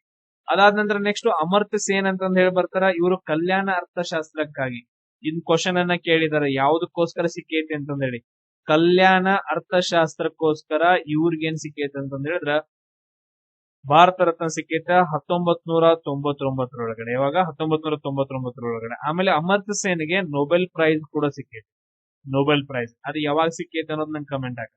ಅದಾದ ನಂತರ ಸಚಿನ್ ತೆಂಡೂಲ್ಕರ್ಗೆ ಅವರಿಗೆ 2014ರಲ್ಲಿ ಏನಂದ್ರೆ ಭಾರತ ರತ್ನ ಸಿಕ್ಕೈತೆ. ಆಮೇಲೆ ಇವರು ಅತ್ಯಂತ ಕಿರಿಯ ವ್ಯಕ್ತಿ. ಭಾರತ ರತ್ನ ಅವಾರ್ಡ್ ಏನ್ ಸ್ವೀಕಾರ ಮಾಡಿದಾರೆ ಇಲ್ಲಿವರೆಗೂ ಅವರಲ್ಲಿ ತುಂಬಾ ಕಿರಿಯ ವ್ಯಕ್ತಿ ಯಾರಂದ್ರೆ ಸಚಿನ್ ತೆಂಡೂಲ್ಕರ್. ಇಷ್ಟು ಪಾಯಿಂಟ್ಸ್ ಗಳನ್ನ ನೆನ್ಪಿಟ್ಕೋಬೇಕು. ಸೊ ಇಲ್ಲಿ ನೋಡ್ರಿ ಈ ತರ ಕ್ವಶನ್ಸ್ ಗಳು ಬಂದಾಗ ಕಂಟಿನ್ಯೂಸ್ ಆಗಿ 4, 5, 6, 7, 8 ಈ ತರ ಹಿಂಗ್ ಕಂಟಿನ್ಯೂಸ್ ಆಗಿ ಎಲ್ಲಾದ್ರೂ ಬಂದು ಅಂತಂದ್ರೆ ಕಂಟಿನ್ಯೂಸ್ ಆಗಿರ್ಬೇಕು. ಮತ್ ಬಾಳ್ ಗ್ಯಾಪ್ ಇರಬಾರ್ದು. ಗ್ಯಾಪ್ ಇದ್ರೆ ವರ್ಕ್ ಆಗಂಗಿಲ್ಲ. ಕಂಟಿನ್ಯೂಸ್ ಆಗಿದ್ದಾಗ ಈಗ ನಿಮ್ಗೆ ಆನ್ಸರ್ ಗೊತ್ತಿತ್ತಂದ್ರೆ ಡೈರೆಕ್ಟ್ ಆಗಿ ಆನ್ಸರ್ ಹಾಕ್ಬಿಡ್ರಿ. ಈ ಕೆಳಗಿನ ಯಾವ ಪಂಚವಾರ್ಷಿಕ ಯೋಜನೆ 1977-78ರಲ್ಲಿ ಜನತಾ ಪಕ್ಷದಿಂದ ಸ್ಟಾರ್ಟ್ ಆಯ್ತು ಅಂತಂದೇಳಿ ಅಂದ್ರೆ ಮೊರಾರ್ಜಿ ದೇಸಾಯಿ ಬಂದಿದ್ರು ಅವಾಗ. ಸೊ ಅಂದ್ರ ಇಂದಿರಾ ಗಾಂಧಿ ಅವ್ರು ಏನ್ ಮಾಡ್ತಾರಂದ್ರೆ 1975 ಒಂದು ಎಮರ್ಜೆನ್ಸಿಯನ್ನ ಹೇರ್ತಾರ. ಅದಾದ ನಂತರ ಅವ್ರು ಕಳ್ಕೊಂಡ ನಂತರ ಸ್ಥಾನವನ್ನ ಮೊರಾರ್ಜಿ ದೇಸಾಯಿ ಅವರು ಪ್ರೈಮ್ ಮಿನಿಸ್ಟರ್ ಆಗ್ತಾರ. ಸೊ ಆ ಟೈಮ್ ಒಳಗಡೆ ಈಗ ಈ ತರ ಹಿಂಗ್ ಕಂಟಿನ್ಯೂಷನ್ ಇದ್ದಾಗ ನಾನು ಏನ್ ಹೇಳಿದೇನಂದ್ರೆ ಅತಿ ಚಿಕ್ಕ ಸಂಖ್ಯೆಯನ್ನ ಮತ್ತು ಅತಿ ದೊಡ್ಡ ಸಂಖ್ಯೆಯನ್ನ ತೆಗೆದಾಕ್ಬೇಕು ಅಂತಂದೇಳಿ. ಇದು 70 ಮತ್ತು 30% ಕರೆಕ್ಟ್ ಆಗೋ ಚಾನ್ಸಸ್ ಐತೆ. 70% ಕರೆಕ್ಟ್, 30% ರಾಂಗ್. ಇದನ್ನ ನೋಡ್ಕೊಂಡ್ ಹಾಕ್ಬೇಕು. ಈ ತರ ನಮಗ್ ಗೊತ್ತಿರ್ಲಿಲ್ಲ ಅಂತಂದ್ರೆ ಸುಮ್ನೆ ಹಾಕ್ಬಿಟ್ಟು ಬರೋದು. ಈ 4ನೇ ಆಪ್ಷನ್ ಆಮೇಲೆ 8ನೇ ಆಪ್ಷನ್ ತೆಗಿರಿ. ಈ 2ರಲ್ಲಿ ಯಾವ್ದಾದ್ರು ಒಂದು ಕರೆಕ್ಟ್ ಆಗಿರುತ್ತೆ. ಎಸ್. ಸೊ ಇಲ್ಲಿ ನಮ್ದು ಆನ್ಸರ್ ಯಾವ್ದಾಗತ್ತಂದ್ರೆ 5ನೇ ಪಂಚವಾರ್ಷಿಕ ಯೋಜನೆ ಅಂತಂದ್ ಹೇಳಿ ಕರಿತೀವಿ. ಸೊ ಇದನ್ನ 5ನೇ ಪಂಚವಾರ್ಷಿಕ ಯೋಜನೆ 1974ರಿಂದ 1979 ನಿಗದಿಪಡಿಸಿದ್ರು. ಬಟ್ ಆದ್ರೆ 1978ರಲ್ಲಿ ಹೊಸದಾಗಿ ಆಯ್ಕೆಯಾದಂತಹ ಜನತಾ ಪಕ್ಷ ಏನ್ ಮಾಡುತ್ತಂದ್ರ ಮತ್ತೆ ರಿಟರ್ನ್ ಆಗಿ ಆ ಯೋಜನೆಯನ್ನ ಸ್ಟಾರ್ಟ್ ಮಾಡ್ತಾರೆ. ರೋಲಿಂಗ್ ಯೋಜನೆ ಅಂತಂದ್ ಹೇಳ್ಬಿಟ್ಟು ಅವ್ರದ್ದೇ ಓನ್ ಆಗಿ ಸ್ಟಾರ್ಟ್ ಮಾಡ್ತಾರೆ. ಅದು 5ನೇ ಪಂಚವಾರ್ಷಿಕ ಯೋಜನೆ. ಇದು ತುಂಬಾ ಇಂಪಾರ್ಟೆಂಟ್ ಆಗತ್ತೆ ಯೋಜನೆ. ಈಗ ನೋಡ್ರಿ, ಮೊದಲನೇ ಪಂಚವಾರ್ಷಿಕ ಯೋಜನೆ ಯಾವ್ದಕ್ ಸಂಬಂಧಪಡುತ್ತೆ? ಕೃಷಿಗೆ ಸಂಬಂಧಪಡುತ್ತೆ. ಅದಾದ ನಂತರ 2ನೇ ಪಂಚವಾರ್ಷಿಕ ಯೋಜನೆ ಯಾವ್ದಕ್ ಬರುತ್ತಾ? ಕೈಗಾರಿಕೆ ಅಂತಂದ್ ಹೇಳ್ತೀವಿ. ಇದು ಕೃಷಿ ಮತ್ತು ನೀರಾವರಿ ಎರಡಕ್ಕೂ ಬರುತ್ತೆ. ಯಾಕಂದ್ರೆ ಅಲ್ಲಿ ಡ್ಯಾಮ್ಸ್ ಗಳನ್ನ ಕಟ್ಸಿದಾರೆ. ಸೊ ಸಟ್ಲೇಜ್ ಡ್ಯಾಮ್ ಬರುತ್ತೆ, ಆಮೇಲೆ ಬೇರೆ ಬೇರೆ ಡ್ಯಾಮ್ಸ್ ಗಳು ಬರ್ತಾವ. ಎಸ್, ಬಾಕ್ರಾನಂಗಲ್ ಡ್ಯಾಮು ಆತರ ಬರ್ತಾವ. ಅವುಗಳನ್ನ ನೋಡ್ಕೊಡ್ರಿ. ಅದಾದ ನಂತರ ನೆಕ್ಸ್ಟ್ ಸೇಮ್ ಅದೇ ತರ ಬೇರೆ ಬೇರೆ ಬರ್ತಾವ. ಸೊ 1ನೇ ಪಂಚವಾರ್ಷಿಕ ಯೋಜನೆಯನ್ನ ನಾವು ಏನಂತ ಕರಿತೀವಿ, 2ನೇ ಪಂಚವಾರ್ಷಿಕ ಯೋಜನೆಯನ್ನ ಏನಂತ ಕರಿತೀವಿ ಅಂತ ಕಮೆಂಟ್ಸ್ ಗಳನ್ನ ಹಾಕ್ರಿ. ಅವುಗಳನ್ನ ಸೆಂಟೆನ್ಸ್ ಗಳಲ್ಲಿ ಕೇಳೋ ಚಾನ್ಸಸ್ ಜಾಸ್ತಿ ಇರುತ್ತೆ. ಎಸ್, ನೆಕ್ಸ್ಟ್ ನೋಡ್ರಿ, ಇಲ್ಲಿ ಏನ್ ಕೇಳಿದ ಅಂತಂದ ಹೇಳಿದ್ರೆ ಈ ತರ ಕೊಟ್ಬಿಟ್ಟು ರಾಸಾಯನಿಕ ಬದಲಾವಣೆ ಯಾವುದು ಅಂತ ನೋಡ್ರಿ. ರಾಸಾಯನಿಕ ಬದಲಾವಣೆ ಇಲ್ಲಿ ಆಪ್ಷನ್ಸ್ ಗಳನ್ನ ನಾವು ನೋಡಿದ್ರೆ ಚೆಕ್ ಮಾಡೋದು. ಸರ್ ಎ ಅಂತಂದ ಹೇಳಿ ಕಂಪ್ಲೀಟ್ ಆಗಿ ಕೊಟ್ಟಿದ್ದೇನ್ರಿ. ಏನಂತಂದ ಹೇಳಿದ್ರೆ ಹಾಲು ಹೆಪ್ಪುಗಟ್ಟುವುದು. ಅಂದ್ರೆ ಈಗ ನೋಡ್ರಿ, ಹಾಲ್ ಇದ್ದದ್ದು ಹೆಪ್ಪುಗಟ್ಟಿ ಏನಾಗಿ ಕನ್ವರ್ಟ್ ಆಗತ್ತ? ಮೊಸರಾಗಿ ಕನ್ವರ್ಟ್ ಆಗತ್ತ. ಅಂದ್ರ ಇಲ್ಲಿ ನಾನ್ ಸಿಂಪಲ್ ಆಗಿ ನಿಮ್ಗೆ ಹೇಳ್ಬೇಕು, ಭೌತಿಕ ಬದಲಾವಣೆ ಅಂದ್ರೆ ಏನ, ಅದಾದ ನಂತರ ರಾಸಾಯನಿಕ ಬದಲಾವಣೆ ಅಂದ್ರೆ ಏನ, ಸಿಂಪಲ್ ಆಗಿ ನಿಮ್ಗೆ ಅರ್ಥ ಮಾಡ್ಸ. ರಾಸಾಯನಿಕ ಬದಲಾವಣೆ ಅಂತಂದ ಹೇಳಿದ್ರೆ ಅದ್ರದ್ದು ಎಲ್ಲಾ ಗುಣಲಕ್ಷಣಗಳು ಚೇಂಜ್ ಆಗಿಬಿಡ್ಬೇಕು. ಎಲ್ಲಾ ಗುಣಲಕ್ಷಣಗಳು ಚೇಂಜ್ ಆಗ್ಬಿಡ್ಬೇಕು. ಈಗ ಮೂವಿ ಒಳಗೆ ಹೇಳ್ತಾರಲ್ಲ, ಗಂಗಾ ನೋಡಿದ್ಲು ಅದಾದ ನಂತರ ನೆಕ್ಸ್ಟ್ ಏನಾಗಿ ಕನ್ವರ್ಟ್ ಆದ್ಲು? ನಾಗವಲ್ಲಿ ಆಗಿ ಕನ್ವರ್ಟ್ ಆದ್ಲು ಅಂತಂತ ಹೇಳ್ತೀವಲ್ಲ, ಒಂದ್ ಮೂವಿ ಐತೆ. ಅಂದ್ರೆ ಕಂಪ್ಲೀಟ್ ಕ್ಯಾರೆಕ್ಟರ್ ಚೇಂಜ್ ಆಯ್ತು ಹಂಗ. ಸೊ ಇಲ್ಲಿ ರಾಸಾಯನಿಕ ಏನಂತಂದ ಹೇಳಿದ್ರೆ ಗುಣಲಕ್ಷಣಗಳೇ ಚೇಂಜ್ ಆಗಿ ಬಿಡ್ಬೇಕು ಅದ್ರದ್ದೆಲ್ಲ, ಅದ್ರ ಒಳಗಡೆ ಇರುವಂತದ್ದು. ಅದಾದ ನಂತರ ಹೊಸ ಏನಂತಂದ ಹೇಳಿದ್ರೆ ಒಂದು ವಸ್ತು ಉತ್ಪತ್ತಿ ಆಗ್ಬೇಕು. ಹೊಸ ಒಂದು ವಸ್ತು ಉತ್ಪತ್ತಿ ಆಯ್ತು ಅಂತಂದ ಹೇಳಿದ್ರೆ ಅದು ರಾಸಾಯನಿಕ ಬದಲಾವಣೆ. ಇನ್ನು ಭೌತಿಕ ಬದಲಾವಣೆ ಅಂತಂದ ಹೇಳಿದ್ರೆ ಈಗ ಸಾಲಿಡ್ ಇರುತ್ತ, ಅದನ್ನ ಲಿಕ್ವಿಡ್ ಮಾಡದ, ಲಿಕ್ವಿಡ್ ಇತ್ತಂದ್ರೆ ಮತ್ತೆ ಅದು ಸಾಲಿಡ್ ಆಗೋದು. ಅಲ್ಲಿ ಏನು ಚೇಂಜಸ್ ಆಗಲ್ಲ, ಅದ್ರ ಸ್ಥಿತಿ ಮಾತ್ರ ಚೇಂಜ್ ಆಗ್ಬೇಕು. ಸಾಲಿಡ್ ಇದ್ದು ಲಿಕ್ವಿಡ್ ಮಾಡ್ಬೋದು, ಲಿಕ್ವಿಡ್ ಇದ್ದು ಸಾಲಿಡ್ ಮಾಡ್ಬೋದು. ಅದಾದ ನಂತರ ಈ ತರ ಹಿಂಗ್ ಚೇಂಜಸ್ ಮಾಡ್ಕೋಬಹುದು. ಅಂತದ್ ಏನಾದ್ರು ಬದಲಾವಣೆಗಳಿದ್ವು ಅಂತಂದ್ರೆ ಅದ್ ನಾವು ಭೌತಿಕ ಬದಲಾವಣೆ ಅಂತ ಕರಿತೀವಿ. ಅಲ್ಲಿ ಯಾವ್ದು ಕ್ಯಾರೆಕ್ಟರ್ ಚೇಂಜ್ ಆಗ್ಬಾರ್ದು, ಹೊಸ ವಸ್ತು ಉತ್ಪತ್ತಿ ಆಗ್ಬಾರ್ದು. ಇಲ್ಲಿ ನೋಡ್ರಿ, ಹಾಲ್ ಹೆಪ್ಪುಗಟ್ಟಿದ ನಂತರ ಹೊಸ ವಸ್ತು ಬರುತ್ತೆ, ಮೊಸರು ಬರುತ್ತ್ರಿ ಸರ. ಅದ್ರ ಗುಣಲಕ್ಷಣ ಚೇಂಜ್ ಆಗುತ್ತೆ. ಹಾಲಿಂದ ಗುಣಲಕ್ಷಣ ಏನ್ ಹಾಲು ಹೆಂಗಿರುತ್ತೆ ಕುಡಿಯಾಕ, ಮೊಸರು ಹೆಂಗಿರುತ್ತೆ ಹುಳಿ ಹುಳಿ ಇರುತ್ತೆ, ಚೇಂಜ್ ಆಯ್ತು. ಎಸ್, ಎ ಅಂತ ಕೊಟ್ಟಿದ್ದಾನೆ 100%, ಅದ್ 100% ಕರೆಕ್ಟ್ ಆಯ್ತು. ಇನ್ನು ನಾವು ಚೆಕ್ ಮಾಡೋಣ, ಬ್ರಕೆಟ್ ಒಳಗಡೆ ಕೊಟ್ಟಿದ್ದಾನೆ ಎಕ್ಸ್ಟ್ರಾ ಇನ್ಫಾರ್ಮೇಶನ್, ಬಣ್ಣವು ಶುಷ್ಕಗೊಳ್ಳೋದು, ಒಣಗೋದು ಅಂತಂದೇಳಿ. ಬಣ್ಣ ಇರೋದು ಒಂಥರ ಇರುತ್ತೆ, ಒಣಗಿದ ನಂತರ ಒಂಥರ ಡಿಫ್ರೆಂಟ್ ಆಗಿ ಬಿಡುತ್ತೆ, ಅದು ಗಟ್ಟಿಯಾಗಿ, ಅಂದ್ರೆ ಹೊಸದಾಗಿ ಏನು ಕ್ರಿಯೇಟ್ ಆಗುತ್ತೆ. ಸೊ ಎಕ್ಸ್ಟ್ರಾ ಇನ್ಫಾರ್ಮೇಶನ್ ಕೊಟ್ಟಿರೋದ್ರಿಂದ ಬಿನು ಕೂಡ ಕರೆಕ್ಟ್ ಅಂತ ಹೇಳ್ತೀವಿ. ಸರ್ ಇದು 75% ಐತೆ, ಬಿನು ಕರೆಕ್ಟ್. ಕ್ಲಿಯರ್. ಸೊ ಇಲ್ಲಿ ಬಿ ಆಪ್ಷನ್ ಇಲ್ರಿ, ಇದನ್ನ ನಾವು ತೆಗೆದು ಹಾಕ್ತಿವಿ, ಇದನ್ನೇನಿಲ್ಲ ತೆಗೆದು ಹಾಕ್ತಿವಿ ಈ ಆಪ್ಷನ್. ಅದಾದ ನಂತರ ನೆಕ್ಸ್ಟ್ ನಾವು ಥಿಂಕ್ ಮಾಡ್ಬೇಕು ಇವಾಗ. ಸರ್ ಇಲ್ಲಿ ನೋಡ್ರಿ, SO2 ಇದ್ದದ್ SO3 ಆಗಿತ್ರಿ, ಅವು ಅಲ್ಲೇ ಕೊಟ್ಟಿದಾರಿ. ಮೊದಲು SO2 ಇತ್ತ, SO3 ಆಗಿ ಕನ್ವರ್ಟ್ ಆಗೈತೆ ಅಂದ್ರೆ ಇದು ಹೊಸ ವಸ್ತು ಅಲ್ಲ. ಆಮೇಲೆ ನೆಕ್ಸ್ಟ್ ಅವ್ ಏನು ಮತ್ತೆ ಇದ್ರೊಳಗೆ ಕೊಟ್ಟಿದ್ದಾನ, ರಾಸಾಯನಿಕ ಸೂತ್ರದೊಳಗೆ ಕೊಟ್ಟಿದ್ದಾನ, ಅಂದ್ರೆ ಇದು 100% ಕರೆಕ್ಟ್. ಡಿ ಏನಂತಂದ್ರೆ 100% ಕರೆಕ್ಟ್ ಆಗತ್ತ, ಅಂದ್ರೆ ಇದು ರಾಂಗ್ ಆಗತ್ತ. ಸೊ ಇಲ್ಲಿ ರಾಂಗ್ ಆಗ್ತಿದೆ ಅಂತಂದ್ರೆ ಸಿ ಆಲ್ಮೋಸ್ಟ್ ರಾಂಗ್ ಆಗತ್ತೆ, ಸಿ ಬರೋದ ಇಲ್ಲಿ. ಕರ್ಪೂರದ ಉತ್ಪತನ ಅಂತಂದ ಹೇಳ್ತೀವಿ. ಕರ್ಪೂರ ಏನಂತಂದ್ರೆ ಕರಗಿಸೋದು, ಕರ್ಪೂರವನ್ನ ಕರಗಿಸ್ರಿ, ಅದೆಲ್ಲ ಏನಂತಂದ್ರೆ ಹರಿದು ಈ ತರ ಆಗತ್ತ, ಹರಿಯುತ್ತ. ಆಮೇಲೆ ನೆಕ್ಸ್ಟ್ ಒಂದ್ ಸ್ವಲ್ಪ ಬಿಟ್ರಿ ಅಂತಂದ ಹೇಳಿದ್ರೆ ಅದ್ ಮತ್ತೆ ಏನಂತಂದ್ರೆ ಸೇಮ್ ಕರ್ಪೂರನ ಆಗಿ ಈ ತರ ಗಟ್ಟಿಯಾಗಿ ಬಿಡುತ್ತೆ ಇಲ್ಲಿ. ಸೊ ಅಲ್ಲಿ ಏನು ಏನಂತಂದ್ರೆ ಹೊಸದಾಗಿ ವಸ್ತು ಉತ್ಪತ್ತಿ ಆಗಂಗಿಲ್ಲ, ಸೊ ಸಿ ಬರಂಗಿಲ್ಲ. ಸೊ ಎ ಬಿ ಡಿ ಮಾತ್ರ ಇಲ್ಲಿ ಕರೆಕ್ಟ್ ಆಗ್ತಾವ. ಸೊ ಇಲ್ಲಿ ನೋಡ್ರಿ, ನೆಕ್ಸ್ಟ್ ಕ್ವಶನ್ ಅನ್ನ ಕೊಟ್ಟಿದ್ದಾರೆ, ಏನಂತಂದ್ರೆ ಪಾಕ್ ಜಲಸಂಧಿ ಬಗ್ಗೆ ಕೊಟ್ಟಿದ್ದಾರೆ. ಏನಂತ ಕೊಟ್ಟಿದ್ದಾರೆ ಅಂತಂದ್ರೆ ಪಾಕ್ ಜಲಸಂಧಿ ಬಗ್ಗೆ ಕೊಟ್ಟಿದ್ದಾರೆ. ಇಲ್ಲಿ ನೋಡ್ರಿ, ಪಾಕ್ ಜಲಸಂಧಿ ಎಲ್ಲಿ ಐತೆ ಅಂತಂದ್ರೆ ನಾವು ಕ್ವಶನ್ಸ್ ಗಳು ನೋಡೋಣ. ಪಾಕ್ ಜಲಸಂಧಿ ಎಲ್ಲಿ ಬರುತ್ತೆ ಅಂದ್ರೆ ಇಲ್ಲಿ ಬರುತ್ತೆ, ನಮ್ಗೆಲ್ರಿಗೂ ಗೊತ್ತೈತಲ್ಲ, ಪಾಕ್ ಜಲಸಂಧಿ ಇಲ್ಲಿ ಬರುತ್ತೆ. ಇಲ್ಲಿ ಪಾಕ್ ಜಲಸಂಧಿ ಬರುತ್ತ, ನೆನ್ಪಿಟ್ಕೊಳ್ರಿ. ಈಗ ಆಪ್ಷನ್ಸ್ ಗಳು ನೋಡೋಣ. ಸರ್ ಲಕ್ಷದ್ವೀಪ್ ಕೊಡಿದನ್ರಿ, ಲಕ್ಷದ್ವೀಪ್ ಇಲ್ಲಿ ಬರುತ್ತಲ್ಲ 100%. ಮಾಲ್ಡೀವ್ಸ್ ಇಲ್ಲಿ ಕೆಳಗಡೆ ಬರುತ್ತೆ, ಈ ಕಡೆ ಸೈಡ್ ಕಾಮನ್ ಸೆನ್ಸ್ ತೆಗೆದು ಹಾಕ್ರಿ. ಸರ್ ಅಂಡಮಾನ್ ನಿಕೋಬಾರ್, ಅಂಡಮಾನ್ ನಿಕೋಬಾರ್ಗಳು ಇಲ್ಲಿ ಬರ್ತಾವ್ರಿ. ಅಂಡಮಾನ್ ನಿಕೋಬಾರ್ಗಳು ಯಾಕೆ ಬರ್ತಾವ್ರಿ? ಬರಂಗಿಲ್ಲ. Sir gulf of Kutch, gulf of Khambhat ಅಂತ, ಗಲ್ಫ್ ಆಫ್ ಕಚ್ ಅಂತಂದ ಹೇಳಿ ಇಲ್ಲಿ ಬರ್ತೈತಿ. ಗಲ್ಫ್ ಆಫ್ ಕಚ್ ಏನಂತಂದ್ರೆ ಇಲ್ಲಿ ಬರುತ್ತೆ ಗುಜರಾತ್ ಒಳಗಡೆ, ಸೊ ಅದಕ್ಕೋಸ್ಕರ ಇದು ಬರಂಗಿಲ್ಲ. ಗಲ್ಫ್ ಆಫ್ ಕಂಬಟ್ ಏನಂದ್ರೆ ಮುಂಬೈ ಮೇಲ್ಗಡೆ ಆ ಕಡೆ ಸೈಡ್ ಬರುತ್ತೆ, ಅದು ಅಂದ್ರೆ ಗುಜರಾತ್ ಕೆಳಗಡೆನೆ. ಉಳಿದಿರೋದು ಒಂದೇ ಆನ್ಸರ್, ಗಲ್ಫ್ ಆಫ್ ಮನ್ನಾರು ಮತ್ತು ಬೇ ಆಫ್ ಬೆಂಗಾಲ್ ಅಲ್ಲಿ, ಬೇ ಆಫ್ ಬೆಂಗಾಲ್ ಒಳಗಡೆ ಬರುತ್ತೆ, ಬೇ ಆಫ್ ಬೆಂಗಾಲ್ ಅಲ್ಲೇ ಬರುತ್ತೆ. ಅದಾದಂದ್ರೆ ನೆಕ್ಸ್ಟ್ ಇನ್ನೊಂದ್ ಏನಂತಂದ್ರೆ ಗಲ್ಫ್ ಆಫ್ ಮನ್ನಾರ್ ರೋಡ್, ಅದನ್ನ ನಾವು ಗಲ್ಫ್ ಆಫ್ ಮನ್ನಾರ್ ಅಂತಂದ್ ಹೇಳ್ತೀವಿ. ಆ ಎರಡರ ನಡುವೆ ಪಾಕ್ ಕೊಲ್ಲಿ ಬರುತ್ತೆ, ಪಾಕ್ ಜಲಸಂಧಿ ಬರುತ್ತೆ. ಈಗ ನಾವು ಸರ್ ಜಲಸಂಧಿ ಅಂದ್ರೆ ಏನ್ರಿ, ನಮ್ ಲೈಫ್ ಕೇಳಿದ್ರೆ ಯಾರು ಜಲಸಂಧಿ ಅಂದ್ರೆ? ಜಲಸಂಧಿ ಅಂತಂದ ಹೇಳಿದ್ರೆ ಇದೊಂದು ದೊಡ್ಡ ಭೂಭಾಗ, ಅದಾದ ನಂತರ ಕೆಳಗಡೆ ಇನ್ನೊಂದು ಭೂಭಾಗ ಬರುತ್ತೆ, ಅದ್ರ ನಡುವೆ ಬರುವಂತ ಸಣ್ಣ ಜಲಭಾಗ ಅಂತ ಕರಿತೀವಲ್ಲ, ಈ ಜಲಭಾಗವನ್ನ ನಾವೇನಂತ ಕರಿತೀವಿ ಅಂದ್ರೆ ಜಲಸಂಧಿ ಅಂತ ಕರಿತೀವಿ. ಎರಡು ದೊಡ್ಡ ದೊಡ್ಡ ಭೂ ಪ್ರದೇಶಗಳ ನಡುವಿನ ಒಂದು ಜಲಭಾಗವನ್ನ ನಾವು ಜಲಸಂಧಿ ಅಂತಂದ ಹೇಳಿ ಕರಿತೀವಿ. ಸೊ ಇಲ್ಲಿ ನೋಡ್ರಿ, ಕೆಲವೊಂದು ಇಂಪಾರ್ಟೆಂಟ್ ಇವಾಗ ರೀಸೆಂಟ್ ಆಗಿ ಏನಂತಂದ ಹೇಳಿದ್ರೆ, ಈಗ ನಾವು ಏನ್ ಡಿಸ್ಕಷನ್ ಮಾಡಿದ್ವಲ್ಲ, ಇದು ಇಲ್ಲಿ ಬರುತ್ತೆ ಸ್ಟ್ರೇಟ್ ಆಫ್, ನಾವು ಇವಾಗ ಪಾಕ್ ಜಲಸಂಧಿ ಅಂತಂದ ಹೇಳಿದ್ವಲ್ಲ, ಇಲ್ಲಿ ಬರುತ್ತೆ ಪಾಕ್ ಜಲಸಂಧಿ. ಕ್ಲಿಯರ್. ಸೊ ಅದಾದ ನಂತರ ನೆಕ್ಸ್ಟ್ ಇಲ್ಲಿ ಇನ್ನೊಂದು ಬರುತ್ತೆ ನೋಡ್ರಿ, ಇಲ್ಲಿ ಏನಂತಂದ ಹೇಳಿದ್ರೆ ಇಲ್ಲಿ ಬರುತ್ತೆ ಯಾವ್ದಂತಂದ ಹೇಳಿದ್ರೆ ನಾವು ಮಲಕ್ಕಾ, ಸ್ಟ್ರೇಟ್ ಆಫ್ ಮಲಕ್ಕಾ ಅಂತಂದ ಹೇಳ್ತೀವಿ. ಇಲ್ಲೇನಂದ್ರೆ ಇಲ್ಲಿ ವಾಟರ್ ಇಲ್ಲೊಂದು ಭಾಗ ಐತಿ, ಇಲ್ಲೊಂದು ಭಾಗ ಐತೆ, ಸ್ಟ್ರೇಟ್ ಆಫ್ ಮಲಕ್ಕಾ ಅಂತಂದ ಹೇಳಿ ಇಲ್ಲಿ ಕಾಣಿಸೈತಿ, ಸ್ಟ್ರೇಟ್ ಆಫ್ ಮಲಕ್ಕಾ ಅಂತಂದ ಹೇಳಿ ಇದು ಇಲ್ಲಿ ಬರುತ್ತೆ. ಸೊ ಇದು ಇಂಪಾರ್ಟೆಂಟ್. ಮಲೇಷಿಯಾ ಮತ್ತು ಇನ್ನೊಂದು ಯಾವ್ದು, ಇದು ಯಾವ್ದು ದೇಶ ಇದು, ಅದು ಎಲ್ಲಿ ಬರುತ್ತೆ ನೋಡ್ಕೊಡ್ರಿ, ನಾ ಜಸ್ಟ್ ಹೇಳ್ಕೊಡತನಷ್ಟ. Yes, Indonesia. ಇಂಡೋನೇಷಿಯಾ ಮತ್ತು ಮಲೇಷಿಯಾ ನಡುವೆ ಕಂಡು ಬರೋದು ಯಾವ್ದಂತಂದ ಹೇಳಿದ್ರೆ ಮಲಕ್ಕಾ ಸ್ಟ್ರೇಟ್ ಅಂತಂದ ಹೇಳಿ. ಇಲ್ಲೊಂದು ನೋಡ್ರಪ್ಪ, ಇಲ್ಲಿ ಏನಂತಂದ ಹೇಳಿದ್ರೆ ಇಲ್ಲೊಂದು ಬರುತ್ತೆ, ಇದನ್ನ ನಾವು ಸ್ಟ್ರೇಟ್ ಆಫ್ ಹರ್ಮುಜ್ ಅಂತಂದ ಹೇಳ್ತೀವಿ, ಹರ್ಮುಜ್ ಜಲಸಂಧಿ ಅಂತ ಕರಿತೀವಿ. ಇದು ಇರಾನ್ ಮತ್ತು UAE ನಡುವೆ ಬರುತ್ತೆ. ಯಾಕಂತಂದ ಹೇಳಿದ್ರೆ ಇವಾಗ ಬಾಳ ಅಂದ್ರೆ ಬಾಳ ಫೇಮಸ್ ಆಗೈತೆ, ಯಾಕಂದ್ರೆ ಕಂಟಿನ್ಯೂಸ್ ಆಗಿ ಯುದ್ಧಗಳು ನಡೀತಿದಾವ. ಇರಾನ್ದವ್ರ ಅಮೆರಿಕಾದವ್ರಿಗೆ ಬರೋಬ್ಬರಿ ರಾಡ್ ಇಡಾಕತ್ತಾರ ಅದ್ರ ಸಂಬಂಧ.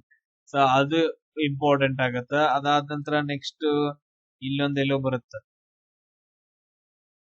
ಸೊ ಇಲ್ಲಿ ನೋಡ್ರಿ, ಇಲ್ಲಿ ಬರೋದು ಯಾವ್ದಂತಂದ ಹೇಳಿದ್ರೆ ಇಲ್ಲಿ ಈ ಪ್ರದೇಶದಲ್ಲಿ ಇಲ್ಲಿ ಏನೈತಿಲ್ಲ, ಬಾಬ್ ಎಲ್ ಮಂಡೇಬ್ ಅಂತಂದ ಹೇಳಿ, ಬಾಬ್ ಎಲ್ ಮಂಡೇಬ್ ಅನ್ನೋ ಒಂದು ಜಲಸಂಧಿ. ಇದು ಯೆಮೆನ್ ಮತ್ತು ಜಿಬೂಟಿ ಅನ್ನೋ ಎರಡು ದೇಶಗಳ ನಡುವೆ ಕಂಡು ಬರ್ತೈತೆ. ಅದು ಇಂಪಾರ್ಟೆಂಟ್, ಅದನ್ನ ಕ್ವಶನ್ಸ್ ಗಳನ್ನ ಕೇಳಿದಾರ. ಅದಾದ ನಂತರ ನೆಕ್ಸ್ಟ್ ಇಲ್ಲಿ ಇನ್ನೊಂದು ಬರುತ್ತೆ, ಗಿಬ್ರಾಲ್ಟರ್ ಅಂತಂದ ಹೇಳಿ ಬರುತ್ತೆ. ಗಿಬ್ರಾಲ್ಟರ್ ತೋರಿಸ್ತೀನಿ ನೋಡ್ರಿ, ಇಲ್ಲಿ ಬಂತ ನೋಡ್ರಿ ಹೆಸರು. ಮೊರಾಕೋ ಮತ್ತು ಸ್ಪೇನ್ ನಡುವೆ, ಮೊರಾಕೋ ಮತ್ತು ಸ್ಪೇನ್ ನಡುವೆ ಬರುವಂತ ಒಂದು ಜಲಸಂಧಿ, ಗಿಬ್ರಾಲ್ಟರ್ ಜಲಸಂಧಿ ಅಂತಂದ ಹೇಳಿ ಕರಿತೀವಿ. ಅದಾದ ನಂತರ ಈಗ ನಮ್ಗ ಈಗ ನಾ ಹೇಳ್ತೀನಲ್ಲ ಸರ್, ಚಳಿಗಾಲದಾಗ ಮಳಿ ಬೀಳತ್ತಂತ ಹೇಳ್ರಿ, ಇಲ್ಲಿಂದ ಈ ಮೆಡಿಟರೇನಿಯನ್ ಸಮುದ್ರದಿಂದ ಗಾಳಿ ಬೀಸುತ್ತೆ, ಗಾಳಿ ಬೀಸ್ಕೋತ್ ಬಂದ್ ಏನಂತಂದ ಹೇಳಿದ್ರೆ ಈ ಪಂಜಾಬ್ ರೀಸನ್ ಒಳಗಡೆ ಮಳೆ ಆಗತ್ತೆ ಚಳಿಗಾಲದಾಗ. ಇಲ್ಲಿ ಬಿಟ್ರೆ ನೆಕ್ಸ್ಟ್ ತಮಿಳ್ನಾಡದೊಳಗಡೆ ಮಳೆ ಆಗತ್ತೆ ಚಳಿಗಾಲದ ಟೈಮ್ ಒಳಗಡೆ. ಅದಾದ ನಂತರ ನೆಕ್ಸ್ಟ್ ಇನ್ನೂ ಇಂಪಾರ್ಟೆಂಟ್ ಯಾವ ಬರ್ತಾವ ಅಂತಂದ ಹೇಳಿದ್ರ ಇಲ್ಲಿ ನೋಡ್ರಿ, ಇಲ್ಲಿ ಏನಂತಂದ ಹೇಳಿದ್ರೆ ಒಂದು ಬರುತ್ತೆ ಈ ಕಡೆ ಸೈಡ್, ಇಲ್ಲಿ ಅಲಾಸ್ಕಾ ಅಂತಂದ ಹೇಳಿ ಬರುತ್ತೆ. ಅಲಾಸ್ಕಾ, ಬೇರಿಂಗ್ ಸ್ಟ್ರೇಟ್ ಅಂತ, ಬೇರಿಂಗ್ ಜಲಸಂಧಿ ಅಂತಂದ ಹೇಳಿ ಬರುತ್ತೆ ರಷ್ಯಾ ಮತ್ತು ಅಮೆರಿಕ ನಡುವೆ, United State of America. Alaska ಏನಂತಂದ ಹೇಳಿದ್ರೆ ಅದು ಕೆನಡಾದಲ್ಲ, ಯುನೈಟೆಡ್ ಸ್ಟೇಟ್ಸ್ ಆಫ್ ಅಮೆರಿಕಾದ ಇರೋದ್ರಿಂದ ಇದು ಬರುತ್ತೆ. ಸೊ ಇವುಗಳನ್ನ ನಾವು ರಿಯಲ್ ಮ್ಯಾಪ್ ಗಳನ್ನ ಯೂಸ್ ಮಾಡ್ಕೊಂಡು ನೋಡಿದ್ವಿ. ಇವುಗಳ ಇಷ್ಟು ಜಲಸಂಧಿಗಳನ್ನ ನೀವು ನೋಡ್ಕೋಬೇಕು, ಕೇಳ್ತಾರೆ ರಿಪೀಟ್ ಆಗಿ, ಯಾಕಂದ್ರೆ ಅವೆಲ್ಲ ನ್ಯೂಸ್ ಆಗದಾವ. ಎಸ್, ನೆಕ್ಸ್ಟ್ ಕ್ವಶನ್ ನೋಡ್ರಿ, ಕೆಳಗಿನವುಗಳಲ್ಲಿ ಯಾರು ಪ್ರತಿ ವರ್ಷ ಅಧಿಕೃತವಾಗಿ ಭಾರತದ ಆರ್ಥಿಕ ಸಮೀಕ್ಷೆಯನ್ನ ಪ್ರಕಟಣೆ ಮಾಡ್ತಾರಂತ ಕ್ವಶನ್ ಐತೆ. ಈಗ ಆರ್ಥಿಕ ಸಮೀಕ್ಷೆ ಅಂತಂದ ಹೇಳಿದ್ರೆ ಅದು ದುಡ್ಡಿನ ಬಗ್ಗೆ ಆಗಿರ್ಬೋದು, ಏನೋ ಆಗಿರ್ಬೋದು. ಆರ್ಥಿಕ ಸಮೀಕ್ಷೆ ಅಂತ ಬಂದಾಗ ನಾವು ಆಪ್ಷನ್ಸ್ ಗಳನ್ನ ಚೆಕ್ ಮಾಡೋದು. ಭಾರತ ಸರ್ಕಾರದ ಕೈಗಾರಿಕಾ ಮಂತ್ರಿ ಮಂಡಲ, ಕೈಗಾರಿಕೆದವರಲ್ಲಿ ಏನ್ ಕೇಳಾಕ್ ಬರ್ತಾರ, ಅವ್ರ ಎದಕ್ ಬರ್ತಾರಲ್ಲ ಕೈಗಾರಿಕೆಗೆ ಆರ್ಥಿಕತೆಗೆ ಸಂಬಂಧನ ಬರಂಗಿಲ್ಲ ಸಮೀಕ್ಷೆ ಮಾಡಕ, ಇದು ರಾಂಗ್ ಆಗತ್ತೆ. ಸರ್ ನಾನು ಭಾರತೀಯ ರಿಸರ್ವ್ ಬ್ಯಾಂಕ್ ನ ತೆಗೆದು ಹಾಕ್ತೇನೆ, ಯಾಕಂತಂದ ಹೇಳಿದ್ರೆ ನಿಮ್ಗೆ ಲಾಸ್ಟ್ ಕ್ಲಾಸ್ ಅಲ್ಲಿ ನಾನು ಹೇಳಿದೀನಿ, ಹಣಕಾಸು ನೀತಿಗಳನ್ನ ಮಾಡಬೇಕು ಅಂತಂದ ಹೇಳಿದ್ರೆ, ಅಥವಾ ಸಾಲದ ಬಗ್ಗೆ ಏನಾದ್ರೂ ನೀತಿಗಳನ್ನ ರೂಲ್ಸ್ ಗಳನ್ನ ಮಾಡ್ಬೇಕಂದ್ರೆ ಅದು ಭಾರತದ ರಿಸರ್ವ್ ಬ್ಯಾಂಕ್ ಮಾಡತ್ರಿ ಅಂತಂದ ಹೇಳಿ. ಅದಾದ ನಂತರ ನೆಕ್ಸ್ಟ್ ಯೋಜನಾ ಆಯೋಗ ಏನ್ ಮಾಡತ್ರಿ ಸರ್, ಪಂಚವಾರ್ಷಿಕ ಯೋಜನೆಗಳನ್ನ ನೋಡ್ಕೊಳತ್ರಿ. ಇವಾಗ ಅದು ಇಲ್ಲವೂ ಇಲ್ಲ, ಭಾರತದ ಯೋಜನಾ ಆಯೋಗ ಇವಾಗ ಇಲ್ಲಾನೂ ಇಲ್ಲ. ಸೊ ಅದನ್ನ ಏನ್ ಮಾಡ್ಯಾರ, ನೀತಿ ಆಯೋಗ ಅಂತಂದ ಹೇಳಿ ಕನ್ವರ್ಟ್ ಮಾಡಿಬಿಟ್ಟಿದ್ದಾರೆ. ಸೊ ಇಲ್ಲಿ ತೆಗೆದ್ಬಿಟ್ಟೆ, ಇಲ್ಲಿ ಒಂದು ಉಳಿಯುತ್ತಾ, ಭಾರತದ ಸರ್ಕಾರದ ಹಣಕಾಸು ಮಂತ್ರಿ ಮಂಡಲ ಏನ್ ಮಾಡತ್ತಂದ್ರ ಪ್ರತಿ ವರ್ಷ ಆರ್ಥಿಕ ಸಮೀಕ್ಷೆಯನ್ನ ಬಿಡುಗಡೆ ಮಾಡತ್ತ. ಸೊ ಇಲ್ಲಿ ಕ್ವಶನ್ ನೋಡ್ರಿ ಏನೈತೆ ಅಂತಂದ ಹೇಳಿ, ಈ ಕೆಳಗಿನವುಗಳಲ್ಲಿ ಯಾವ ಮೂಲಭೂತ ಹಕ್ಕುಗಳು ಭಾರತೀಯ ಪೌರರಿಗೆ ಲಭ್ಯವಾಗಿರ್ತವೆ ಮತ್ತು ಅನ್ಯ ದೇಶರಿಗೆ ಬರಂಗಿಲ್ಲ, ಓನ್ಲಿ ಭಾರತದವ್ರು ಮಾತ್ರ ಅನುಭವಿಸುವಂತದ್ದು. ನಾನು ನಿನ್ನೆ ಕ್ಲಾಸ್ ಅಲ್ಲಿ ಇದ್ರ ಬಗ್ಗೆ ಡಿಸ್ಕಷನ್ ಮಾಡಿದ್ದೇನೆ, ಯಾಕಂತಂದ ಹೇಳಿದ್ರೆ ಬಹಳ ಇಂಪಾರ್ಟೆಂಟ್ ಕ್ವಶನ್, ಕೆಇಎ ರಿಲೇಟೆಡ್ ಅಂತ ಹೇಳಿ. ಇಲ್ಲಿ ನೋಡ್ರಿ ನಾವು ಆಪ್ಷನ್ಸ್ ಗಳನ್ನ ಚೆಕ್ ಮಾಡೋಣ. ಆಪ್ಷನ್ಸ್ ಗಳನ್ನ ಚೆಕ್ ಮಾಡಿದಾಗ ಇಲ್ಲಿ ನೋಡ್ರಿ ಸರ್, ಇಲ್ಲಿ ನೋಡ್ರಿ ಬಿ ಆಪ್ಷನ್ ಅಂತ ಎಲ್ಲಾ ಕಡೆ ಕೊಟ್ಟಿದ್ದಾನೆ. ಅಂದ್ರೆ ಅಭಿವ್ಯಕ್ತಿ ಮತ್ತು ವಾಕ್ ಸ್ವಾತಂತ್ರ್ಯ ಅಂತಂದ ಹೇಳ್ತೀವಿ. ಆರ್ಟಿಕಲ್ 19(1) ಒಳಗಡೆ ಎ ಬರುತ್ತೆ. ಅಂದ್ರೆ ಆರ್ಟಿಕಲ್ 19 ಅಲ್ಲಿ ಏನೇನ್ ಬರ್ತಾವಲ್ಲ ಅದು ಓನ್ಲಿ ಇಂಡಿಯನ್ಸ್ ಮಾತ್ರ ಬರುತ್ತ. ಸೊ ಇದು 100% ಕರೆಕ್ಟ್ ರೀ ಸರ್. ಇನ್ನು ನಾವು ಹುಡುಕಾಡಬೇಕು. ಇನ್ನು ಯಾವ್ಯಾವ ನೋಡ್ರಿ ಸರ್, ಜೀವ ಮತ್ತು ಸ್ವಾತಂತ್ರ್ಯ ಅಂತಂದ ಹೇಳಿ, ಜೀವಿಸುವ ಹಕ್ಕು, ಸ್ವಾತಂತ್ರ್ಯ ಹಕ್ಕು. ಸರ್ ಅವ್ರಿಗೂ ಬ್ಯಾರೆದವ್ರ ಫಾರಿನ್ ದವ್ರು ಬಂದ್ರು ಕೂಡ ನಮ್ಮ ಇಂಡಿಯಾದಾಗ ಜೀವನ ನಡೆಸಬಹುದು. 5-6 ತಿಂಗಳು ಇದ್ದು ಹೋಗ್ತಾರಲ್ಲ, ಥಿಂಕ್ ಮಾಡ್ರಂಗ. ಸೊ ಅದಕ್ಕೋಸ್ಕರ ಡಿ ಬರಂಗಿಲ್ಲ. ಎಲ್ಲೆಲ್ಲಿ ಡಿ ಐತ್ಲ ಅದ್ ತೆಗೆದು ಹಾಕ್ಬಿಟ್ಟು ಈ ಆಪ್ಷನ್ಸ್ ಗಳು ಎಲ್ಲ ಹೋದ್ವು. ಇನ್ನು ಉಳಿದಿರೋದೇ ಏನಂತಂದ ಹೇಳಿದ್ರೆ ಇವೆರಡು ಆಪ್ಷನ್ಸ್ ಗಳು. ಆಮೇಲೆ ಕಾನೂನಿನ ಮುಂದೆ ಸಮಾನತೆ ಅಂತಂದೈತೆ. ಈಗ ನಾವಾಗ್ಲಿ ಬೇರೆ ದೇಶದಿಂದ ಬಂದವರಾಗ್ಲಿ ಕಾನೂನಿನ ಮುಂದೆ ಎಲ್ರು ಸಮಾನರಲ್ಲ. ನಮಗೇನ್ ಶಿಕ್ಷೆ ಬೀಳುತ್ತ ಅವ್ರಿಗೂ ಅದೇ ಶಿಕ್ಷೆ ಬೀಳುತ್ತ. ನಮ್ ಕಾನೂನು ಅವರು ಗೌರವಿಸಲೇಬೇಕು. ಸೊ ಅದಕ್ಕೋಸ್ಕರ ಎ ಕೂಡ ಬರಂಗಿಲ್ಲ. ಬಿ ಮತ್ತು ಸಿ ಮಾತ್ರ. ಅಲ್ಪಸಂಖ್ಯಾತರು ತಮ್ಮದೇ ಆದ ಭಾಷೆ ಮತ್ತು ಸಂಸ್ಕೃತಿಯನ್ನ ಸಂರಕ್ಷಿಸಿಕೊಳ್ಳುವ ಹಕ್ಕು. ಆರ್ಟಿಕಲ್ 29 ಮತ್ತು 30 ಬರ್ತಾವ. ಇಲ್ಲಿ ನೋಡ್ರಿ, ಓನ್ಲಿ ಇಂಡಿಯನ್ಸ್ ಅಷ್ಟೇ ಎಂಜಾಯ್ ಮಾಡುವಂತಹ ಅಂದ್ರೆ ಅನುಭವಿಸುವಂತಹ ಹಕ್ಕುಗಳು ಯಾವ್ಯಾವ ಅಂತಂದ ಹೇಳಿದ್ರೆ ಆರ್ಟಿಕಲ್ 15, ಆರ್ಟಿಕಲ್ 16 ಇವೆಲ್ಲ ಏನಂತಂದ್ರೆ ರಿಸರ್ವೇಶನ್ ಮೇಲೆ ಬರ್ತಾವ. ನಮ್ ಇಂಡಿಯಾದವ್ರಿಗೆ ಅಷ್ಟು ರಿಸರ್ವೇಶನ್. ಆರ್ಟಿಕಲ್ 19 ಮಾತಾಡೋದು, ಸಭೆಗಳನ್ನ ಸೇರೋದು, ಮೀಟ್ ಅಂದ್ರೆ ಸಂಘಗಳನ್ನ ಕಟ್ಟೋದು, ವಾಸಿಸುವುದು, ಆಮೇಲೆ ಎಲ್ಲಾ ಕಡೆ ಸಂಚರಿಸುವ ಹಕ್ಕು ಆರ್ಟಿಕಲ್ 19 ಬರುತ್ತೆ. ಯಾವ ಬೇಕಾದ್ರೂ ಉದ್ಯೋಗ ಮಾಡೋದು.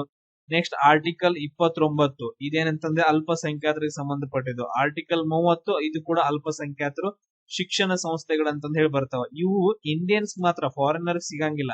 ಇನ್ ಇಂಡಿಯಾ ಆಮೇಲೆ ಫಾರಿನರ್ಸ್ ಇಬ್ಬರಿಗೂ ಸೇರಿ ಇನ್ನು ಉಳಿದಿದ್ದು ಎಲ್ಲಾ ಬಂದ್ಬಿಡ್ತಾವ. ಅಂದ್ರೆ 14ನೇ ಆರ್ಟಿಕಲ್, ಅದಾದ ನಂತರ ನೆಕ್ಸ್ಟ್ 20ನೇ ಆರ್ಟಿಕಲ್, 21ನೇದು, 21A ಅವ್ರ ಎಜುಕೇಶನ್ ಕೂಡ ಮಾಡಬಹುದು. 22, 23, 24, 25, 26, 27, 28 ಇವೆಲ್ಲ ಏನಂತಂದ್ರೆ ಎಲ್ರು ಅನುಭವಿಸಬಹುದು. Point clear? ಈ ಲಿಸ್ಟ್ ಅನ್ನ ಸೈಡ್ ಬರ್ದೆ. ಸೊ ಈ ಕ್ವಶನ್ ಐತಲ್ಲ, ಇದು ನಿಮಗಿದೆ, ಇದು ಈಸಿ ಐತೆ. ಅಂದ್ರೆ ಮೂಲಭೂತ ಹಕ್ಕುಗಳು, ಪೌರತ್ವ, ಮೂಲಭೂತ ಕರ್ತವ್ಯ, ರಾಜನೀತಿ ನಿರ್ದೇಶಕಗಳ ಬಗ್ಗೆ ಐತೆ. ಇದು ಕ್ವಶನ್ ಗೆ ಆನ್ಸರ್ ಹಾಕ್ರಿ. ಎಸ್ ಇಲ್ಲಿ ನೋಡ್ರಿ, ಈಗ ಪ್ರೆಸಿಡೆಂಟ್ ಆಮೇಲೆ ವಿಟೋ ಪವರ್ಸ್ ಗಳ ಬಗ್ಗೆ ಬರ್ತಾವ. ನಾನು ಇಂಗ್ಲಿಷ್ ನ ಯಾಕೆ ತಗೊಂಡ ಅಂತಂದ್ರೆ ಕನ್ನಡದಾಗ ಅರ್ಥನ ಆಗಿಲ್ಲ, ಅಂತಾವ್ ವರ್ಡ್ಸ್ ಗಳನ್ನ ಯೂಸ್ ಮಾಡಿದಾರೆ. ಸೊ ಈ ಪ್ರೆಸಿಡೆಂಟ್ ಏನಂತಂದ್ರೆ 3 ಪ್ರಕಾರ ವಿಟೋ ಪವರ್ಸ್ ಗಳು ಬರ್ತಾವ. ಅಬ್ಸಲ್ಯೂಟ್ ವಿಟೋ, ಸಸ್ಪೆನ್ಸಿವ್ ವಿಟೋ, ಆಮೇಲೆ ಪಾಕೆಟ್ ವಿಟೋ ಅಂತಂದೇಳಿ. ಇದು ಬರಂಗಿಲ್ಲ. ಈ 3 ವಿಟೋ ಪವರ್ಸ್ ಗಳು ಬಾಳ ಅಂದ್ರ ಬಾಳ ಇಂಪಾರ್ಟೆಂಟ್. ಅದ್ರ ಬಗ್ಗೆ ನಿಮ್ಗೊಂದು ಶಾರ್ಟ್ ನೋಟ್ಸ್ ಕೊಡ್ತೀನಿ. ಇಲ್ಲಿ ನೋಡ್ರಿ, ಈಗ ಯಾವ್ದೋ ಒಂದು ಬಿಲ್ ಇರುತ್ತೆ, ಸೊ ಅದನ್ನ ಏನ್ ಮಾಡ್ಬೇಕು, ಇವಾಗ ಕಾಯ್ದೆಯಾಗಿ ಕನ್ವರ್ಟ್ ಮಾಡ್ಬೇಕು. ಯಾವ್ದೋ ಒಂದು ಬಿಲ್ ಇರುತ್ತೆ, ಅದನ್ನ ಕಾಯ್ದೆಯಾಗಿ ಕನ್ವರ್ಟ್ ಮಾಡ್ಕೋಬೇಕು. ಈಗ ಈ ಬಿಲ್ ಅನ್ನ ಏನ್ ಮಾಡ್ತಾರೆ ಅಂತಂದ ಹೇಳಿದ್ರೆ ಲೋಕಸಭೆಯವರು ಸ್ಟಾರ್ಟ್ ಮಾಡ್ತಾರೆ. ಏನೋ ಒಂದು ಎಜುಕೇಶನ್ ರಿಲೇಟೆಡ್ ಅಂತ ಅನ್ಕೊಳ್ಳೋಣ, ಎಜುಕೇಶನ್ ರಿಲೇಟೆಡ್ ಅನ್ಕೊಳ್ಳೋಣ. ಸೊ ಇವಾಗ ಇದು ಎಜುಕೇಶನ್ ರಿಲೇಟೆಡ್ ಲೋಕಸಭೆಯವರು ಅಥವಾ ಯಾರಾದ್ರೂ ರಾಜ್ಯಸಭೆಯವರು ಸ್ಟಾರ್ಟ್ ಮಾಡಬಹುದು, ಯಾರಾದ್ರೂ ಸ್ಟಾರ್ಟ್ ಮಾಡಬಹುದು. ಲೋಕಸಭೆಯವರು ಸ್ಟಾರ್ಟ್ ಮಾಡ್ತಾರ, ಅವ್ರಲ್ಲಿ ಬಹುಮತ ಸಿಗುತ್ತೆ, ಅದನ್ನ ಎಲ್ಲಿ ಕಳಿಸ್ತಾರ, ರಾಜ್ಯಸಭೆಗೆ ಕಳಿಸ್ತಾರ. ರಾಜ್ಯಸಭೆಯವರು ಒಪ್ಪಿಗೆ ಕೊಡ್ತಾರ, ಒಪ್ಪಿಗೆ ಕೊಡ್ಬಹುದು. ಒಪ್ಪಿಗೆ ಕೊಡ್ಲಿಲ್ಲ ಅಂದ್ರೆ ಮತ್ತೆ ರಿಟರ್ನ್ ಹೋಗುತ್ತೆ, ಇವ್ರು ಲೋಕಸಭೆಯವ್ರು ಮತ್ತೆ ರಿಟರ್ನ್ ಕಳಿಸ್ತಾರ. ಅವಾಗ ರಾಜ್ಯಸಭೆಯವರು ಏನಂತಂದ್ರೆ ಮತ್ತೆ ಒಪ್ಕೋಬೇಕಾಗತ್ತೆ. ಸೊ ಈ ತರ ಹಿಂಗ ನಡೀತಾ ಇರುತ್ತೆ. ರಾಜ್ಯಸಭೆಯವರು ಲೋಕಸಭೆಯವರೆಲ್ಲ ಒಪ್ಕೊಂಡ ನಂತರ ಅದು ಎಲ್ಲಿ ಹೋಗುತ್ತೆ ಬಿಲ್ಲು, ಪ್ರೆಸಿಡೆಂಟ್ ಹತ್ರ ಹೋಗುತ್ತೆ. ಈ ಪ್ರೆಸಿಡೆಂಟ್ ಅವರು ಅದನ್ನ ಪಾಸ್ ಮಾಡಿ ಡೈರೆಕ್ಟ್ ಆಗಿ ಅದನ್ನ ಏನಾಗಿ ಕನ್ವರ್ಟ್ ಮಾಡಬಹುದು, ಕಾಯ್ದೆ ಕನ್ವರ್ಟ್ ಮಾಡಬಹುದು.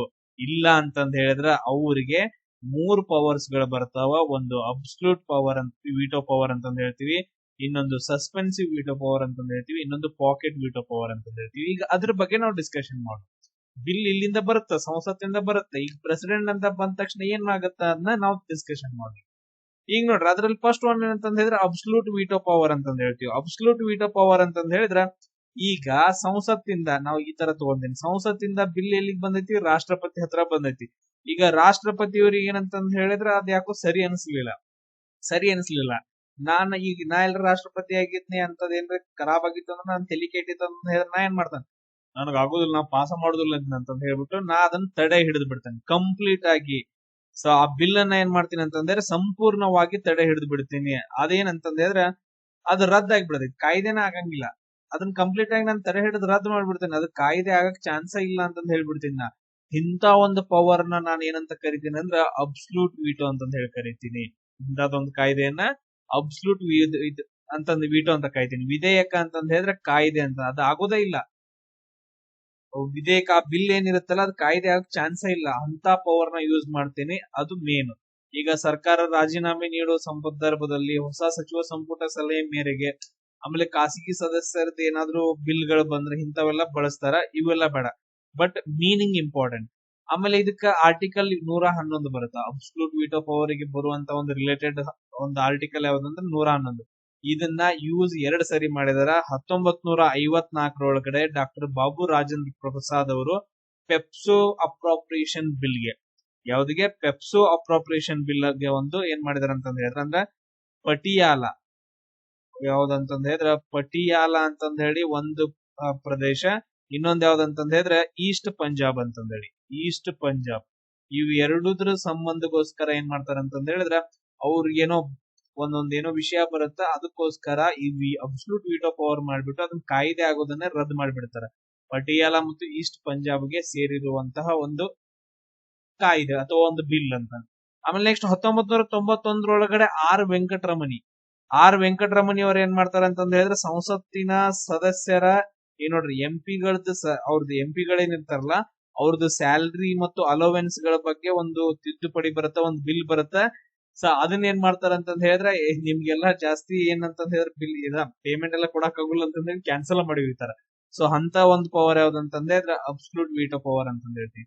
ನೆಕ್ಸ್ಟ್ ಯಾವ್ದಂತಂದ್ರೆ ಸಸ್ಪೆನ್ಸಿವ್ ಅಂತಂದ್ ಹೇಳ್ತೀವಿ. ಸಸ್ಪೆನ್ಸಿವ್ ಅಂದ್ರೆ ಏನು, ಸಂಸತ್ತಿಂದ ಏನ್ ಮಾಡುತ್ತೆ, ಬಿಲ್ ಎಲ್ಲಿಗೆ ಬರುತ್ತೆ, ರಾಷ್ಟ್ರಪತಿಯವ್ರ ಹತ್ರ ಬರುತ್ತೆ.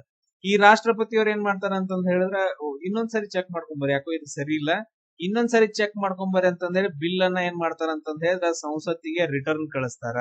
ಸೊ ರಿಟರ್ನ್ ಕಳಿಸಾದ ನಂತರ ಇವ್ರ ಏನ್ ಮಾಡ್ತಾರ, ಮತ್ ಎಲ್ಲಾ ಪರಿಶೀಲನೆ ಮಾಡ್ಬೋದು ಅಥವಾ ಹಂಗ ಕಳಿಸ್ಬೋದು ಅವ್ರು ಮತ್ ರಿಟರ್ನ್.